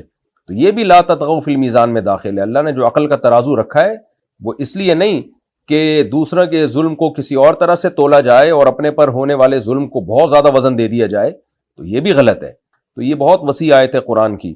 فرمایا اللہ تطغوا فی المیزان، ہم نے میزان اس لیے رکھا کہ تم میزان میں یعنی تولنے میں، چیزوں کو تولنے میں سرکشی مت کرو. وَأَقِیمُوا الْوَزْنَ بِالْقِسْطِ، اسی کی تاکید ہے دوسرے الفاظ سے، کیونکہ یہ بہت اہم مضمون ہے اس لیے اللہ نے اس کو دوبارہ دہرایا. اور تم وزن کو انصاف کے ساتھ تولا کرو، انصاف کے ساتھ سیدھا کرو. اس کو سیدھا کرنے کا مطلب وہی عدل، یعنی عدل پراپر وے میں ہونا چاہیے. وَلَا تُخْسِرُوا الْمِيزَانَ، اور وزن میں گھاٹا مت کرو. جب یعنی گھاٹے کا مطلب کیا ہے کہ جب دوسرے کو اس کا حق دینے کا وقت آئے تو پورا تول کے دیا کرو، اس میں گھاٹا مت کیا کرو. تو یہ آیت بھی بہت مفہوم ہے کہ جب آپ دوسرے پہ ہونے والے ظلم کو تولیں اپنے ترازو سے تو جو آپ پہ جو ظلم ہوا تھا نا، آپ نے اس ترازو سے اپنے ظلم کو جتنا ویٹ دیا تھا، دوسرے پہ ہونے والے ظلم کو بھی آپ اتنا ہی ویٹ دیں، اتنی ہی ویلیو دیں، اتنا ہی وزن دیں آپ. تو لا تخسر المیزان، وزن میں کمی مت کیا کرو. والارض وضعها للانام، اور زمین کو اس نے وضع کیا. وضع کا معنی رکھنا بھی ہے، نصب کرنا بھی ہے، ایجاد کرنا بھی ہے. تمام معنی میں یہ لفظ استعمال ہوتا ہے. جیسے کہ میں نے بتایا، اس نے زمین کو رکھ دیا، یعنی اپنے ٹریک پہ رکھ دیا، یا زمین کو پیدا کیا، اس نے ایجاد کیا، للانام، مخلوق کے لیے. بڑی زبردست آیت ہے یہ بھی. آج سائنسی تحقیقات سے پتہ چلتا ہے کہ حیات کامل طور پر جو ہمیں نظر آتی ہے اس زمین میں، اس میں آکسیجن بھی ہے، اس میں 23 ڈگری جھکی ہوئی بھی ہے تاکہ موسم بنتے رہیں، اور اس کا ٹیمپریچر بھی بہت معتدل ہے. تو ایتھیس اور ملحد لوگ کہہ دیتے ہیں حسن اتفاق، یعنی اتفاق سے سب کچھ ایسا ہو رہا ہے. اللہ کہتے ہیں اتفاق سے نہیں ہو سکتا. مخلوق کے لیے زمین کو ڈیزائن کیا گیا. کروڑوں اربوں خربوں کہکشائیں، ستارے، سیارے تھے، تو اللہ نے کہا ایک چھوٹا سا ذرہ ایسا بھی پیدا کروں جہاں حضرت انسان کو پیدا کروں، اور وہاں مخلوق کو پیدا کروں، زندگی کی بہاریں ہوں، درخت ہوں، انہار ہوں. قرآن اس کا منکر نہیں ہے کہ کسی دوسری جگہ پہ حیات نہیں ہو سکتی، لیکن خطاب چونکہ ہم سے ہو رہا ہے تو زمین کو تو اسپیشلی اس طرح سے ڈیزائن کیا گیا ہے. سورج سے اس کا فاصلہ کتنا ہونا چاہیے. چاند بھی یعنی چاند بھی زمین کی حیات کے لیے ضروری ہے. آپ ڈاکومنٹریز میں دیکھ سکتے ہیں اگر چاند نہ ہوتا تو بھی زمین کا نظام بہت حد تک تباہ و برباد ہو جاتا. تو اللہ نے فرمایا کہ والارض وضعها للانام، مخلوق کے لیے اس اللہ نے اس کو اس طرح سے بنایا ہے. وہی جملہ میں بار بار دہراتا ہوں. یہ جو ایتھیس لوگ کہہ دیتے ہیں حسن اتفاق ہے، تو بھائی اتفاق سے اتنا زبردست حسن نہیں ہوتا. کہتے ہیں کوئی باہر سے سیارہ آ کے ٹکرایا تھا تو زمین جھک گئی 23 ڈگری. ہو سکتا ہے ٹکرایا ہو، خود بخود نہیں ہوا. اللہ نے اس زمین پہ حیات کو پیدا کرنا تھا، تو زندگی کے لحاظ سے زمین کو سوٹیبل بنانا تھا، تو اس کے لیے 23 ڈگری جھکانا تھا. اس لیے کوئی سیارہ لا کے اللہ نے ٹکرایا اس سے کہ بھائی اس کو جھکا دو 23 ڈگری. اگر سیارہ ٹکرایا، مجھے نہیں پتہ، سائنسدان لوگ بولتے ہیں. فیہا فاکہۃن، فرمایا کیسا زمین کو انسان کے لیے سوٹیبل بنایا کہ صرف ٹیمپریچر کو مینٹین نہیں کیا، صرف پانی پیدا نہیں کیا، بلکہ اور صرف کھانے پینے کی نہیں، یعنی کھانے پینے کی مختلف انواع پیدا کر دیں. فیہا فاکہۃن، اس میں پھل ہیں. فاکہہ کہتے ہیں ما یتفکہ بہ، جو انسان لذت کے لیے کھاتا ہے عام طور پر، جیسے انار ہے، انگور ہے، سیب ہے. اور والنخل ذات الاکمام، اور کھجور کے درخت بھی ہیں چھلکوں والے، یعنی جن کے اوپر چھلکے ہوتے ہیں. والحب ذو العصف، اور دانے وہ چھلکوں والے، ہر دانے کے، جیسے گندم کے اوپر بھی ایک چھلکا ہوتا ہے نا، ذو العصف پتوں والے کو بھی کہتے ہیں، یعنی جس کے پتے ہوں. تو پھر مراد ہوگا کہ وہ جو دانوں کے جو پودے ہوتے ہیں ان میں پتے بھی ہوتے ہیں، یا پھر دانوں کے اوپر جو چھلکا ہے وہ بھی مراد ہو سکتا ہے.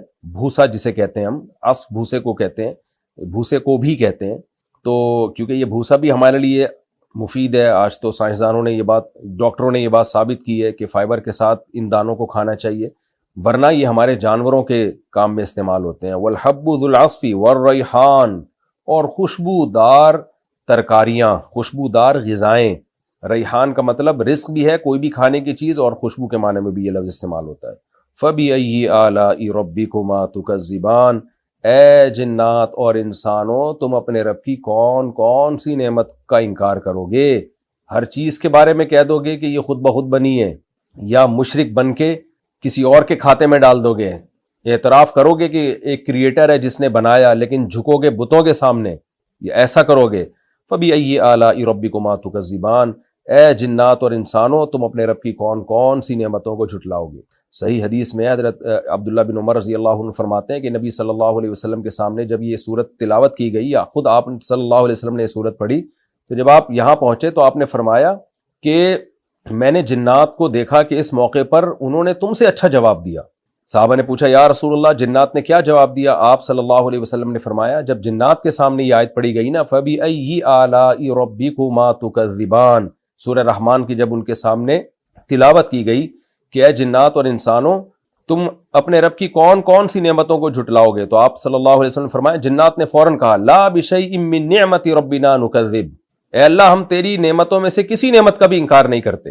تو انسان کو بھی چاہیے بزبان قال یا بزبان حال یہ الفاظ دہرائے، اور کافروں کی طرح مت ہو جائے کہ بس اس کائنات میں کی وسعتوں میں غور و فکر کرنا ہے. ٹھیک ہے کرنا ہے، وہ تو ضروری ہے، وہ تو قرآن کا حکم ہے، لیکن غور و فکر کر کے اپنے خالق تک بھی ہمیں پہنچنا ہے. تو فَبِأَيِّ آلَاءِ رَبِّكُمَا تُكَذِّبَانِ، ہم بھی جواب میں یہی کہتے ہیں لا بشیء من نعمت ربنا نکذب، اے اللہ ہم ملحدین اور ایتھیس لوگوں کی طرح نہیں ہیں، ہم تیری نعمتوں میں سے کسی نعمت کا بھی ہم انکار نہیں کرتے۔ خلق الانسان من صلصال کالفخار، اس نے انسان کو پیدا کیا ایک کھنکھناتی ہوئی بجتی ہوئی مٹی سے جو پکی ہوئی مٹی کی طرح ہے۔ اس کی حقیقت پورے طور پر اللہ ہی جانتے ہیں۔ اس مٹی میں پانی میں گارا ملا کے اور اس کو ایک پروسیس سے گزارا گیا، وہ ہمیں نہیں پتا وہ پروسیس چند لمحوں کا تھا یا کروڑوں اربوں کھربوں سال کا تھا۔ قرآن اس سے خاموش ہے، اور جن باتوں سے قرآن خاموش ہے ہمیں اس پہ بحث کرنے کی اجازت نہیں ہے، لیکن اتنی بات ہے کہ وہ ایک سڑی ہوئی مٹی تھی، بدبودار مٹی تھی، یعنی اس مٹی کو ایک پروسیس سے گزارا گیا جس سے اس میں اسمیل پیدا ہوئی، بدبو پیدا ہوئی۔ یہ قرآن اس کا بار بار تذکرہ اس لیے کرتا ہے کہ انسان کو یہ پتہ چلے کہ مادی لحاظ سے تمہاری کوئی حیثیت نہیں ہے، تم جس میٹیریل سے بنے ہو وہ کوئی ایسا نہیں کہ مشک و عنبر کو ٹیلوں سے تمہیں بنایا گیا ہو، یا مشک و عنبر ملا کے سونے اور چاندی سے تمہیں بنایا گیا ہو۔ لہذا تمہاری فضیلت اللہ کی نظر میں مادی حیثیت سے نہیں ہے، وہ تو جانور بھی مٹی سے بنے ہیں۔ تمہاری حیثیت ہے تمہاری مینٹیلٹی کی بیس پہ، تمہاری روحانیت کی بیس پہ، اما شاکرن و اما کفورا۔ کون ہے جو اللہ کے حکام کے سامنے اپنی خواہشات کو قربان کر دیتا ہے، اور کون ہے جو خواہشات میں پڑھ کے جانوروں جیسی زندگی گزارتا ہے؟ تو انسان کو فضیلت اعمال کی بیس پہ ہے، اس کی باڈی کی بیس پہ نہیں ہے انسان کو فضیلت۔ وَخَلَقَ الْجَانَّ مِن مَارِجٍ مِّن نَار، اور فرمایا جنات کو اس نے بنایا آگ کے بھڑکتے ہوئے شعلے سے۔ کیسے بنایا اس کی حقیقت بھی اللہ جانتا ہے۔ آگ ظاہر ہے کہ انرجی ہے، تو انرجی سے اللہ نے چیزوں کو بنایا، فرشتوں کو لائٹ سے بنایا ہے، روشنی سے۔ اب یہ کہنا کہ بھئی سائنسدان تو اس بات کا اعتراف نہیں کرتے، تو سائنسدان نہ اعتراف کر سکتے ہیں نہ انکار کر سکتے ہیں، کیونکہ یہ چیز ایسی ہے کہ سائنسدانوں کے اوپر کی چیز ہے، یعنی یہاں تک سائنس پہنچی نہیں ہے، عین ممکن ہے پہنچ جائے مستقبل میں۔ تو خوب سمجھ لیں، سائنس جب کسی چیز کا انکار کرتی ہے تو دو وجہ سے، یا تو اس بیس پہ کہ وہ سائنس کے حدود میں ایک چیز آ رہی ہوتی ہے اور وہ انکار کرتی ہے، تو یہ انکار معتبر ہوتا ہے، مانا جاتا ہے۔ ایک چیز ہوتی ہے کہ بھی سائنس کے ہم یہاں تک پہنچے ہی نہیں ہے، تو جب پہنچے ہی نہیں ہے تو اس میں کیسے انکار کیا جا سکتا ہے کہ ایک چیز آپ کے علم کے لیول سے باہر ہے۔ ہاں سائنسدان یہ دعویٰ کر دیں کہ اس کائنات میں جو کچھ ہے سب پر ہم مطلع ہو گئے ہیں، پھر ہم کہیں گے بھائی جب آپ کو سب پتہ ہے تو یہ کیوں نہیں پتا آپ کو؟ لیکن سائنس نے ظاہر ہے ایسا دعویٰ کیا نہیں، اور شاید قیامت تک کر بھی نہ سکے۔ انسان کی دماغ اور عقل علم بہرحال محدود ہے۔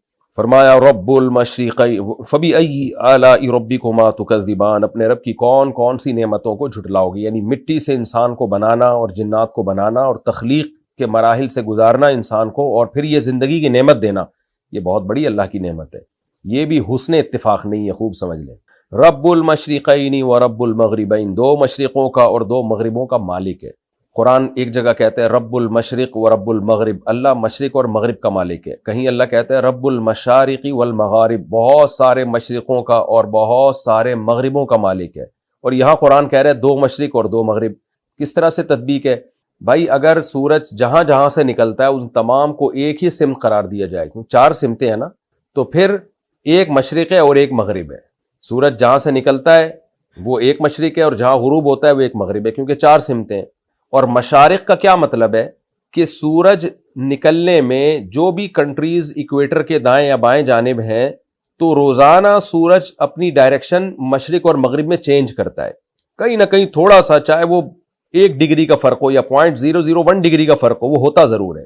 صرف ایکویٹر ایسا ہے جس کا ایک ہی مشرق اور ایک ہی مغرب ہے، جو ایکویٹر پہ جو کنٹریز ہیں جو بالکل ہی بیچ میں ہیں۔ ورنہ دنیا کے اکثر ممالک میں کیا ہوتا ہے کہ سورج روزانہ مشرق کو چینج کر رہا ہوتا ہے، روزانہ مغرب بھی چینج ہوتا ہے اس کا، یعنی غروب کی سمت کی ڈائریکشن بھی اور نکلنے کی ڈائریکشن بھی۔ تو اس لیے ان 365 مشرق ہوتے ہیں جو سال میں 365 دنوں میں، اور 365 مغرب ہوتے ہیں۔ تو اس لحاظ سے اللہ نے ان کو مشارق جمع اقصا ہے، بہت سارے مشرق اور بہت سارے مغرب۔ تو اس لحاظ سے اللہ نے کہا کہ ان مشرقوں کا بھی مالک ہے اور مغربوں کا بھی مالک ہے۔ اور مشرقین کا مطلب کیا ہے کہ سردیوں میں جہاں سے سورج نکلتا ہے نا وہ ایک پوائنٹ ہے، اور گرمیوں میں بالکل اس کے مخالف سمت میں چلا جاتا ہے، تو یہ دوسرا پوائنٹ ہے۔ یعنی مشرق کی 2 انتہاؤں کو 2 پوائنٹ کہا گیا اور مغرب کی 2 انتہاؤں کو 2 پوائنٹ کہا گیا ہے۔ تو اس لحاظ سے 2 مشرق اور 2 مغرب کا مالک ہے۔ مالک کا مطلب یہاں بھی یہ اللہ کی قدرت ہے کہ کیسے انسان کی خدمت کے لیے اس نے سورج میں بھی موومنٹ پیدا کی ہے کہ ایک تو مشرق سے مغرب ڈوبنا بھی ہے اور روزانہ ڈائریکشن چینج کرنی ہے تاکہ موسم چینج ہو۔ اور موسموں کی وجہ سے جو زمین میں تغیرات ہوتے ہیں وہ تغیرات پیدا ہوتے ہیں، یہ بھی اللہ کی بہت بڑی نعمت ہے۔ اس لیے آگے فرمایا فَبِأَيِّ آلَاءِ رَبِّكُمَا تُكَذِّبَانِ، پس تم دونوں یعنی اے جنات اور اے انسانوں اپنے رب کی کون کون سی نعمتوں کو جھٹلاؤ گے۔ مرج البحرین یلتقیان، اس نے دو پانیوں کو ملا دیا اس طور پر کہ دونوں کی ملاقات ہو رہی ہے۔ یہ اس سے مراد یہ بھی ہو سکتا ہے کہ جو دریا کا پانی سمندروں میں گرتا ہے تو وہ پوائنٹ جہاں دریا کا پانی سمندر میں گر رہا ہوتا ہے وہاں دو پانی آپس میں مل رہے ہوتے ہیں، یہ اللہ کی بہت بڑی نعمت ہے۔ دریا گھوم گھوم کر آتے ہیں سمندر میں، پھر سمندر دوبارہ بادل بن کے برستے ہیں، تو یہ پروسیس کروڑوں سال سے چلا آ رہا ہے جس سے انسان پوری دنیا میں سیرابی حاصل کر رہا ہے۔ تو کڑوے پانی کی بھی انسان کو ضرورت ہے، اگر یہ سمندروں کا پانی میٹھا ہوتا سڑ جاتا، اس کو اللہ نے کھارا رکھا، اور دریاؤں کا میٹھے پانی کو اللہ نے چلا کے سمندر میں گرایا تاکہ پانی کا ایک سائیکل چلے اور لوگوں یعنی انسانوں کو پانی ملتا رہے۔ سائیکل ہوتا ہے نا، نائٹروجن سائیکل سائنسدان لوگ بولتے ہیں کہ اس طرح سے پورے سسٹم چل رہا ہے زمین میں، کوئی چیز ضائع نہیں ہو رہی، گھوم پھر کے پھر ہمارے پاس ہی آ جاتی ہے۔ تو یہ مطلب بھی ہو سکتا ہے دو پانیوں کو چلانے کا، اور ایک مطلب یہ بھی ہو سکتا ہے جیسے ہم ویڈیوز دیکھ رہے ہوتے ہیں یوٹیوب پہ کہ سمندر میں دو پانی ایسے چل رہے ہوتے ہیں، میٹھے اور کھارا پانی، اور بہت دور تک جا رہے ہوتے ہیں۔ تو بینہما برزخ لا یبغیان، دونوں کے درمیان ایک پردہ ہے جو چھپا ہوا پردہ ہے، اور وہ دونوں پانی آپس میں ٹکرا نہیں رہے ہوتے۔ یہ بھی اللہ کی ایک قدرت بھی ہے، یہ سائنسی اصول بھی تو اللہ ہی نے بنائے ہیں نا، ٹھیک ہے، اس کی کوئی سائنٹیفک لاجک ہے لیکن یہ لاجک کا پیدا کرنے والا تو اللہ ہی ہے۔ اور پھر اس کے فائدے بھی ہیں کہ میٹھے پانی کے الگ فائدے ہیں، کھارے پانی کے الگ فائدے ہیں۔ میٹھے پانی کی الگ مخلوق ہے، الگ چیزیں نکلتی ہیں، کھارے پانی کی الگ مخلوق ہے، اس سے الگ چیزیں نکلتی ہیں۔ اس لیے اللہ نے فرمایا بینہما برزخ لا یبغیان، دونوں کے درمیان ایک پردہ ہے اور دونوں اپنی لمٹ سے تجاوز نہیں کرتے۔ فبأی آلاء ربکما تکذبان، اپنے رب کی کون کون سی نعمتوں کو جھٹلاؤ گے۔ یخرج منہما اللؤلؤ والمرجان، دونوں پانیوں سے موتی اور مرجان نکلتے ہیں جو ہم زینت کے طور پہ استعمال کرتے ہیں۔ مرجان پتھر ہوتا ہے ایک بہت خوبصورت، تو یا تو دونوں کے مجموعے سے کچھ میٹھے سے نکلتے ہیں کچھ کھارے سے، یا ہو سکتا ہے کہ ایک قسم کھارے پانی سے نکلتی ہو دوسری قسم میٹھے پانی سے نکلتی ہو، دونوں اس کے مفہوم میں داخل ہیں اس آیت کے۔ تو یہ زینت کی جتنی بھی چیزیں ہیں، انسان کی زندگی کو اللہ نے انٹرٹین کیا ہے زینت کی چیزوں سے۔ اگر دنیا میں زینت نہ ہوتی، انسان بس ایک وہی جنگلوں میں جیسے جنگلی لوگ بیچارے گھوم رہے ہوتے ہیں نا درختوں کے پتے باندھ کے، ایسے ہی گھوم رہا ہوتا۔ تو اللہ کہتے ہیں کہ کیا کیا خوبصورت خوبصورت پتھر اور موتی ہیں جو ان سمندروں کی تہوں سے تم نکال کے زینت کے طور پہ استعمال کرتے ہو۔ فَبِأَيِّ آلَاءِ رَبِّكُمَا تُكَذِّبَانِ، اور صرف زینت نہیں، اس میں بزنس ہے، کروڑوں اربوں کا بزنس ہوتا ہے اس کا، اور لاکھوں لوگوں کی روٹی روزی اس سے وابستہ ہے جو ان پتھروں کا اور ہیرے جواہرات کا کاروبار کرتے ہیں۔ فَبِأَيِّ آلَاءِ رَبِّكُمَا تُكَذِّبَانِ، پس تم اپنے رب کی کون کون سی نعمتوں کو جھٹلاؤ گے۔ وَلَهُ الْجَوَارِ الْمُنشَآتُ فِي الْبَحْرِ كَالْأَعْلَامِ، اللہ نے سمندر کا تذکرہ کیا تو سمندر کا ایک کام ٹریولنگ کو آسان کرنا اور بزنس کروانا بھی ہے۔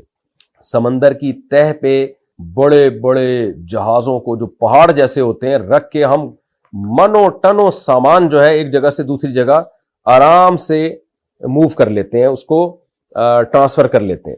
ہوائی جہاز کے ذریعے یہ کام بہت مشکل ہے، ایندھن بہت استعمال ہوگا۔ ٹرین کے ذریعے یا بسوں کے ذریعے بہت مشکل ہے، بہت زیادہ ایندھن استعمال ہوگا۔ لیکن پانی کیا کرتا ہے، وہ کم وسائل میں آپ کی تجارت کو آسان بنا دیتا ہے۔ آپ بحری جہازوں کو دیکھیں کتنا سامان لے کے آ رہے ہوتے ہیں، لے کے جا رہے ہوتے ہیں۔ یہ اگر ہوائی جہازوں میں شروع کر دیں یا ٹرینوں میں یا بسوں میں تو بہت مشکل ہو جائے گی۔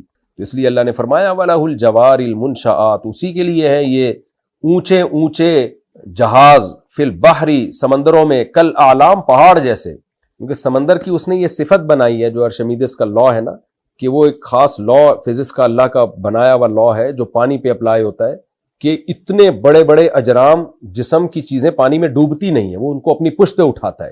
تو اللہ کہتے ہیں یہ اسی کے ہیں۔ کیا مطلب؟ یہ لوہا بھی اسی نے بنایا، انسان کو یہ عقل بھی اسی نے دی کہ لوہے کو کس طرح